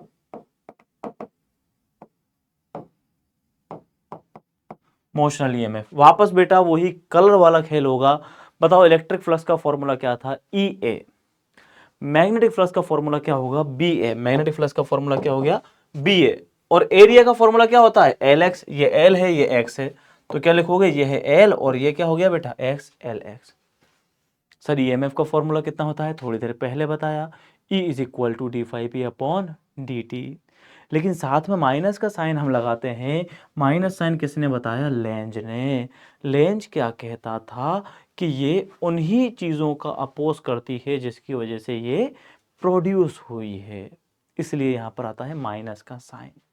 तो कुछ नहीं करना, फाई बी का जो वैल्यू है बी एल एक्स यहां पर पुट करेंगे। पुट किया, बी और एल बाहर आ गया, अंदर रह गया एक्स अपॉन डी टी, और D x upon D T को बोलते हैं वेलोसिटी। तो ईएमएफ का फॉर्मूला आया बिलीव। मोशनल ईएमएफ का फॉर्मूला क्या आ गया बेटा, बिलीव आ गया। मोशनल ईएमएफ मतलब बिलीव, मोशनल ईएमएफ मतलब बिलीव। ठीक है, डेरिवेशंस की बेटा एक ही दो बार प्रैक्टिस कर लेना, बाकी चीजें आसान हैं। ठीक है कि नहीं है, हाँ सर ठीक है। एक चैप्टर नंबर 4 में चाहो तो ये वाला डेरिवेशन एक बार देख सकते हो आप। कौन सा वाला, ये magnetic field on the axis of the current carrying coil. Biot Savart law से मैग्नेटिक फील्ड फाइंड करना है on the axis of the current carrying coil. तो जो करंट कैरिंग कॉइल है ना, इसका डायग्राम आप ध्यान रखेंगे। ये करंट कैरिंग कॉइल है, रेडियस आर है, एक्स डिस्टेंस पर हमें क्या फाइंड करना है, मैग्नेटिक फील्ड फाइंड करना है। तो हम क्या करते हैं, एक डिस्टेंस मान लेते हैं आर, सेम इसी तरह यहां से भी डिस्टेंस कितनी मारते हैं, आर। फॉर्मूला लगाते हैं भैया, D B is equal to mu naught 4 pi ideal sine theta upon R square. Sine का वैल्यू हमेशा 90 होगा, याद रख लेना पूरे चैप्टर में ही। पूरे चैप्टर में साइन का वैल्यू 90 होता है, तो डीबी का फॉर्मूला ये आ गया। सेम इसी तरह हम लोगों ने ये लिख दिया। अब इसमें तगड़ी बात सुनो आप, सर तगड़ी बात कैसे, डीबी के दो कंपोनेंट होंगे, पहला dB1 दूसरा dB2। सर इसका कंपोनेंट एक तो इधर गया, एक इधर गया। इधर वाला हो गया साइन, इधर वाला हो गया कोस। इधर वाला हो गया साइन और नीचे वाला हो गया कोस। कोस से कोस निपट जाएगा, कोस से कोस में पड़ गया, इनको बोलते हैं वर्टिकल कंपोनेंट्स। क्या कहते हैं? Vertical components. तो आप याद रखना, यहां लाइन लिखनी पड़ेगी, vertical components cancel out each other, vertical components cancel out each other, so net electric field at point B will be, net electric field कितना होगा? dB sin theta, dB sin theta, dB sin theta. पूरे का integration करेंगे, value यहां पर put करेंगे, value put करने के बाद कुछ भी नहीं करना, सब कुछ को बाहर निकाल देना, अंदर रह जाएगा बेटा केवल dl, और dl का इंटीग्रेशन कितना होता है? 2 पाई r। कितना होता है? 2 pi r, 2 pi r, 2 pi r, r से आर जाएगा, फॉर्मूला आ जाएगा mu naught I R square upon में 2 आर क्यूब। अब यहाँ आर का वैल्यू आप पुट कर सकते हो। आर का वैल्यू कितना होगा बेटा? आर का वैल्यू बताओ यहाँ से कितना होगा? सर आर ए तेरी, sir R is equal to R square plus X square की पावर हाफ। लेकिन सर यहाँ पर तो पावर 3 है, तो पावर 3 लिख देना, आर स्क्वायर प्लस, ये वैल्यू आप इस इक्वेशन में पुट कर दो। इक्वेशन नंबर कौन सा है? 1। फिर क्या लिखेंगे? From equation number 1। तो बी का formula mu naught I R square upon में 2 R square plus X square की power 3/2, R square plus X square की पावर 3/2। ये एक और डेरिवेशन था जो आपको याद रखना है। क्लियर है? इसके अलावा कुछ और जो बच्चे एक्स्ट्रा डेरिवेशन देखना चाहें तो मैग्नेटिक फील्ड, इलेक्ट्रिक फील्ड वाला डेरिवेशन है ये कहां पर? एक्सियल लाइन पर। Electric field on axial line, axial line के बारे में पूछेगा तो आप ये वाला डेरिवेशन याद रख लेंगे, 2kp अपॉन में r की पावर 3, और इक्वेटोरियल के लिए होता है बेटा माइनस के kp अपॉन r की पावर 3। कभी कभी दोनों में रिलेशन पूछ लेगा कि सर कैच है एच है, कि एक्सियल लाइन पर बताओ कितना होता है? सर 2kp अपॉन r की पावर 3। इक्वेटोरियल लाइन पर बताओ कितना होता है? कि सर kp अपॉन r की पावर 3।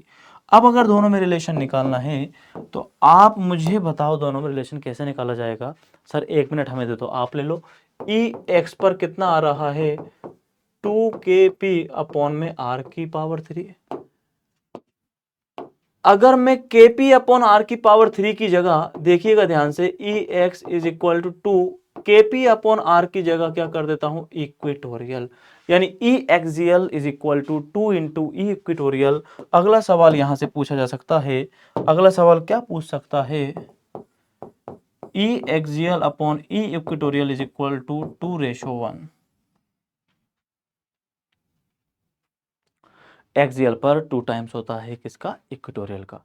इस तरह से आपसे दूसरा सवाल पूछ लिया जा सकता है। क्लियर है वाली बात? ओके सर, ये वाली बात हमारे को क्लियर है। जेब बात, क्या जेब बात क्लियर है? यस सर, जेब बात क्लियर है। अगर जेब बात क्लियर है तो चाहिए आगे की तरफ लेकर के मैं चलता हूं तुझे, आ चल के तुझे मैं लेके चलूं नील गगन के तले।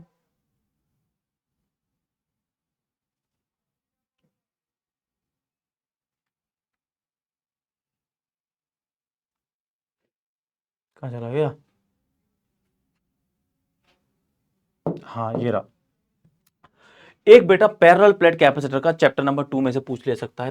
पैरेलल प्लेट कैपेसिटर का कैपेसिटेंस आप लोग निकालिए। पहले पैरेलल प्लेट कैपेसिटर का कैसे निकाला जाता है? पैरेलल प्लेट कैपेसिटर का कैपेसिटेंस आपको पता होगा, दो प्लेट होती हैं। हाँ सर, एक पर पॉजिटिव चार्ज होता है, एक पर नेगेटिव चार्ज होता है, यही है? Yes sir. दोनों के बीच का डिस्टेंस कितना होता है? डी, और फॉर्मूला भी याद रख लेना कितना है? A epsilon not upon D. ये फॉर्मूला होता है। कैसे ड्राइव करना है? सिंपल लॉजिक, दो पैरेलल प्लेट कैपेसिटर लेंगे हम लोग। ओके,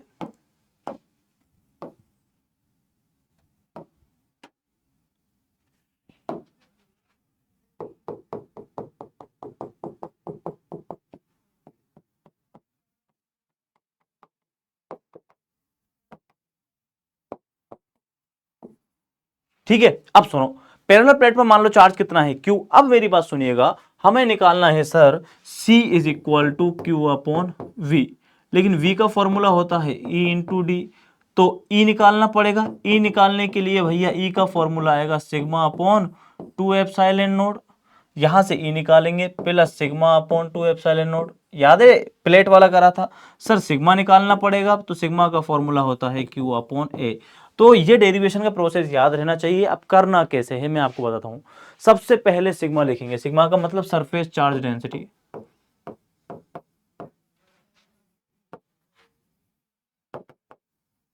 सिग्मा, तो सिग्मा इज इक्वल टू कितना हो गया बेटा Q अपॉन A, कहानी खत्म। सिग्मा के बाद क्या निकालेंगे, electric field. Next number electric field between plates.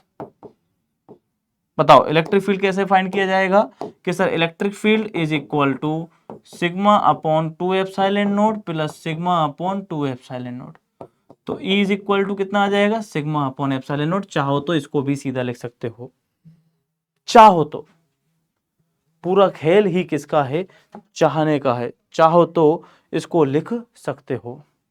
Clear है वाली बात, ओके। अगली मैं आपसे बात करता हूं नेक्स्ट जी। हेलो, हाँ सर, आप भी हो ना ओरिएंटेशन में हलवे के? हाँ मेरी तो क्लास है अभी। क्या?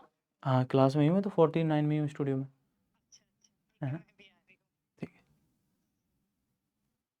है, तो यहां से आया E इज इक्वल टू कितना, सिग्मा अपॉन में एप्सिलॉन नोट। ठीक है सर, इसके बाद मैं आपसे बात करूंगा सिग्मा का वैल्यू। सर सिग्मा का वैल्यू क्या आया, Q अपॉन है, तो सिग्मा का वैल्यू इसके अंदर आपको पुट करना पड़ेगा। पुट करके बताइए कितना आता है, पुट करने के बाद आता है E is equal to Q upon epsilon naught. E निकाल दिया, E निकालने के बाद आप क्या निकालना पड़ेगा, V निकालना पड़ेगा। तो V कैसे निकालेंगे बताओ, कि सर V निकाल दो आप, ये लो। अब इसको रेस करता चलता हूं मैं ना, पूरा हो गया। E के बाद क्या निकालेंगे हम लोग, V फाइंड करेंगे। V is equal to formula होता है सर E इंटू में D, तो V is equal to E का फॉर्मूला कितना हुआ, Q upon A epsilon naught into में D।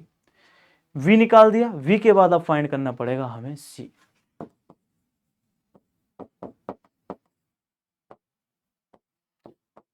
C कैपेसिटेंस C की अगर मैं बात करता हूं तो C is equal to Q upon V, C is equal to Q upon V की जगह कितना आ जाएगा, क्यू डी अपॉन में A epsilon note.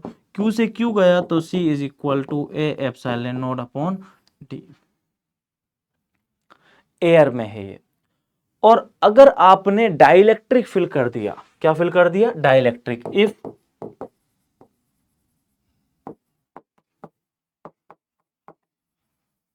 Dielectric is filled, अगर डाइलेक्ट्रिक फिल कर दिया जाएगा तो मीडियम में होगा बेटा formula A epsilon naught epsilon R upon D. वापस आपसे पूछें तो रिलेशन कैसे निकालोगे, सर एयर में कितना होता है, A epsilon naught upon D, medium में कितना होता है, A epsilon naught epsilon R upon D. बेटा वैल्यू पुट करना कितना आ रहा है, मुझे वैल्यू पुट करके बता देला।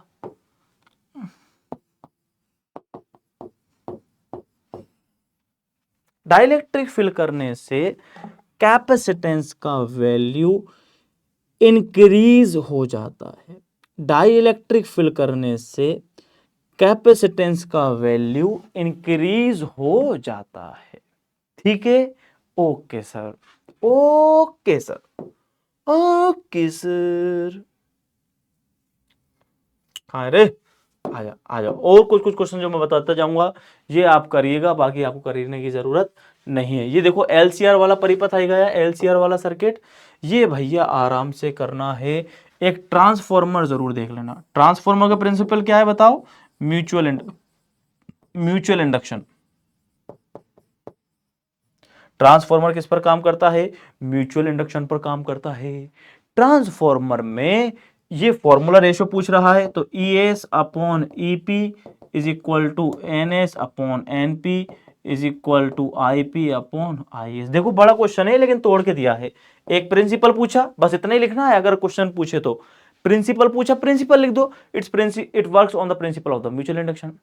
दूसरा क्या पूछ रहा है, डायग्राम, डायग्राम पूछना है तो डायग्राम बना देना, बस सिंपल। ज्यादा दिमाग नहीं लगाना कि थ्योरी व्योरी लिखूंगा, नहीं पूछ ही नहीं रहा तो तू क्यों लिख देगा भैया थ्योरी, अलग से एक्स्ट्रा नंबर चाहता है क्या, ऐसे नहीं मिलेंगे। ये डायग्राम बना के कहानी खत्म कर। सर इतना गंदा डायग्राम, हाँ थोड़ा अच्छा बना देना, मतलब मैंने जल्दी में बनाया है, तेरे पास तो 3.5 घंटे होंगे, तो आसानी से छोटा बना देना। आगे बात समझ में? Okay sir. तो ये मेजर जो क्वेश्चंस आएंगे वो आपके चॉइस में आएंगे, मैं आपको बता ही चुका हूँ। ये आपको 1-2 बार करने पड़ेंगे। सर कैसे करने हैं, हमें तो नहीं आते बेटा, वो तो आने चाहिए। अगला ये वाला क्वेश्चन लगाओ एक, किरचॉफ लॉ वाला डेरिवेशन आपको आना चाहिए। किरचॉफ लॉ क्या है? किरचॉफ लॉ का मतलब क्या हो गया? राइट किरचॉफ लॉ है। किरचॉफ लॉ क्या है? किरचॉफ ने 2 लॉ दिए। किरचॉफ ने कितने लॉ दिए बेटा? 2 law, 2 law. First law, second law. Kirchhoff का फर्स्ट लॉ क्या कहता? Total current is equal to 0, और ये क्या कहता? Total voltage is equal to 0। Current law based है बेटा चार्ज कंजर्वेशन पर, बहुत इंपॉर्टेंट बात, इसमें चार्ज कंजर्व रहता, इसमें एनर्जी कंजर्व रहती, दोनों आपको ध्यान रखने हैं। अच्छा सर ठीक है। इसके अलावा प्रिंसिपल व्हीटस्टोन ब्रिज वाला भी अच्छा सवाल है, आपसे पूछ सकता है। व्हीटस्टोन ब्रिज का बताओ भैया क्या सीन है, आपको कुछ आता है क्या? आप कहते हैं ना हमें तो बहुत कुछ आता है, देखो ऐसे करके बनाते हैं व्हीटस्टोन ब्रिज। बीच में क्या लगाओगे? अबे थोड़ा टेढ़ा बन गया, बट कोई बात नहीं, टेढ़ा है पर मेरा है। डायग्राम तो बना देगा भाई, डायग्राम की तो प्रैक्टिस कर ले यार दादा। ओके सर, यहाँ क्या लिखेगा सर? P, यहाँ Q, यहाँ R, यहाँ S, यहाँ K1, यहाँ K2, यहाँ V। करंट गया सर I, इसमें गया सर I1, इसमें गया सर I2, नीचे गया सर IG, तो ऊपर आएगा I1 माइनस IG, और यहाँ आएगा I2 प्लस IG। अब पूछ रहा है बैलेंस कंडीशन क्या है? बैलेंस कंडीशन का मतलब होता है जब IG में करंट 0 होता है, then P Q R S, this is balance condition, this is balance condition, this is balance condition. समझ में आया नहीं आया इसका? अब मेरी बात सुनो, ये तो सर अब भारी भारी सा हो रहा है, कुछ समझ नहीं बैठ रहा, कुछ कुछ बच्चों की हालत ऐसी होगी क्योंकि ये सेकंड एग्जाम मुझे पता है। इस टाइम पर आपका दिल यही कर रहा होगा सर आप तो खाली बताओ हम तो रट लेंगे, है ना? तभी तो ज्यादातर बच्चे ऐसे हैं, 1-2 के लिए मैं नहीं कह सकता। आप खाली अब यही चाहते हो कि मैं पास हो जाऊं। ये जितना पढ़ा है इतना पढ़ोगे तो आपके बहुत अच्छे नंबर आ सकते हैं। दूसरी बात, लास्ट में तुझे एक बार समराइज करके कुछ कुछ बढ़िया क्वेश्चंस देकर जा रहा हूं, इनको अच्छे से पढ़ लेना, तेरा काम बन जाएगा। सर नहीं बना तो अब बेटा देख, फिर तू बातें मेरे से ऐसी करता उल्टी सीधी हैं, नहीं बना तो और बन गया तो कैसे पार पड़ेगी बता? इधर आ देख, सुन, सबसे पहले तू चला जा कहां पर? चैप्टर नंबर 14, कौन सा बेटा? सेमीकंडक्टर। आंख बंद करके चला जा, इसके ऊपर चला गया। इसमें तुझे मैंने 2 ही क्वेश्चन बताए हैं, कौन कौन से बता दिए सर आपने? मैंने कहा एक तो पढ़ ले बेटा बाइसिंग। बाइसिंग का मतलब जब पीएन जंक्शन को बैटरी से कनेक्ट कर दिया जाता है तो इसी को बाइसिंग कहते हैं। When PN junction is connected to a battery, then this is known as a biasing. ओ हो। और बैटरी से कैसे कनेक्ट करते हैं सर? 2 तरह से करते हैं, देख टिडिंग। अच्छा सर ऐसे और ऐसे, यो पीएन है यो भी पीएन है, यो प्लस माइनस यो माइनस प्लस। तो ये वाला जो कहलाता है ये कहलाता है फॉरवर्ड बाइसिंग, और ये कहलाता है बैकवर्ड बाइसिंग। एक कहलाएगा फॉरवर्ड बाइसिंग, दूसरा कहलाएगा बैकवर्ड बाइसिंग। दोनों का ग्राफ आपको बनाना आना चाहिए। फॉरवर्ड बाइसिंग टिंग, बैकवर्ड टिंग, इसको बोलते हैं नी वोल्टेज। जब करंट का वैल्यू अचानक से इंक्रीज हो जाता है, knee voltage. In forward biasing current will increase suddenly which is known as the forward or knee voltage, the voltage at which current increase suddenly in the forward biasing known as the knee voltage। ठीक है sir. Biasing के अलावा इसमें एक rectifier वाला पढ़ लो। हालांकि आ चुका है, लेकिन एक बार और पढ़ लेना। रेक्टिफायर, रेक्टिफायर क्या है? AC को DC में कन्वर्ट करता है। Rectifier is a device which convert alternating current into direct current is known as the rectifier. And the process of converting from AC to DC is known as the rectification. Rectification means the process of converting alternating current to direct current. The process of converting alternating current to direct current is known as the rectification. Clear है ये वाली बात? Okay sir, ये वाली बात हमारे clear है। 2 3 4 5 6 7 8 9 10 ये बातें हमारे को समझ आई। आइए सर अगला चैप्टर बताइए। चैप्टर 14 के बाद आप चुपचाप चले जाना किस पर? चैप्टर नंबर 1 पर। चैप्टर 1 पर मैं डेरिवेशन बता ही चुका हूं आपको। 2 ही डेरिवेशन है।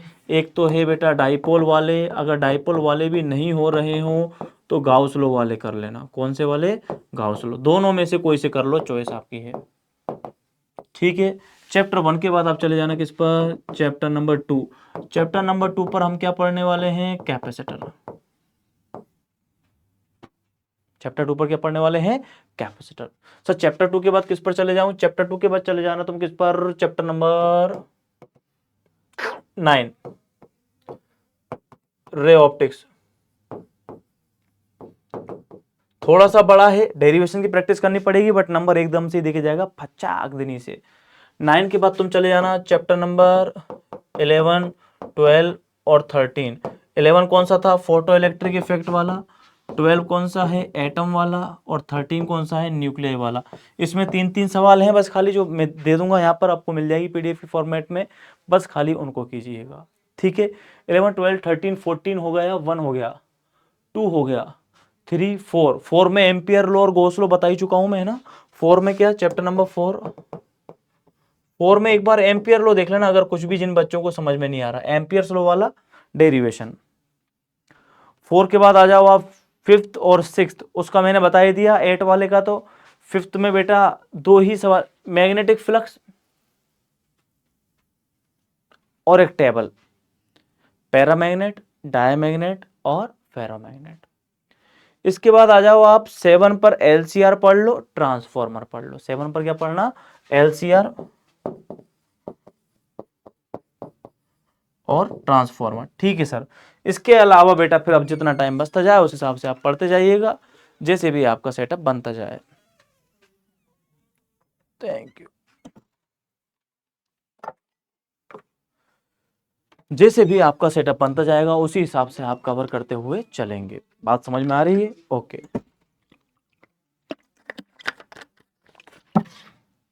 लास्ट मोमेंट है, घबराने का जरूरत नहीं है, जो बीत गया वो कल था, कोई बात नहीं। फिर से प्रकृति ने एक मौका आपको दिया है, इस मौके का खूब सदुपयोग करें, जितना आप कर सकते हो। खुद को रगड़ के रख दो, चीज़ों को जानो पहचानो, बस इतना ही कहना चाहूँगा। और मेरी तरफ से आप सभी बच्चों के लिए ऑल द बेस्ट है बेटा, अच्छे से खूब मेहनत करें। हालांकि सर ऑल द बेस्ट तो आपने पिछली बार भी लिखा था, हाँ लिखा था, तो सर फिर भी कुछ नहीं। ऑल द बेस्ट तभी काम करेगा जब आप हार्ड वर्क करोगे। क्या करोगे? Hard work. ऐसा नहीं मेरा ऑल द बेस्ट लिखने से काम बन जाता। ऑल द बेस्ट तो मैंने पिछली बार भी पढ़ा है, तब भी लिखा था, है ना। इसलिए लिख दिया जाता है बस खाली कि चलो ऑल द बेस्ट। कुछ बच्चों को लगता है हाँ भाई यार, हमारे साथ एक दोस्त पढ़ता था, उसको हम ऑल द बेस्ट नहीं बोलते थे तो बुरा मान जाता था कि यार मेरा एग्जाम था आज, तुमने मुझे ऑल द बेस्ट नहीं बोला। तो हो सकता है कुछ बच्चे हों हमारे साथ ऐसे, तो इसलिए हम आपको ऑल द बेस्ट कह देते हैं। बाकी जो मोस्ट इंपॉर्टेंट चीज़ होगी वो होगा बेटा आपका हार्ड वर्क। कोई बात नहीं, एक बार ड्रॉबैक लग गया, ये एक वीडियो है, किसी बच्चे में अगर कैपेबिलिटी है कि सर मैं तो ज़्यादा पढ़ सकता हूँ, मेरे को तो ज़्यादा चाहिए, तो भी अपने सारे वीडियोस पढ़े हुए हैं बाहुबली बैच के, इसमें है ना, पूरे पढ़े हुए हैं। जो ज़्यादा देख सकता है, एकदम डिटेल चाहिए सर मुझे तो कंप्लीट, तो डिटेल देखो, वहाँ से शायद 4-5 वीडियो हैं, कोई सी भी एक वीडियो उठाओ, काम खत्म करो। कोई सी भी एक उठाओ, काम खत्म करो। या क्वेश्चंस की प्रैक्टिस करवा रखी है, वहाँ से क्वेश्चन की प्रैक्टिस करने से आपको पता चलेगा कि हाँ भाई मैं किस लाइन पर हूँ, किस लेवल पर हूँ।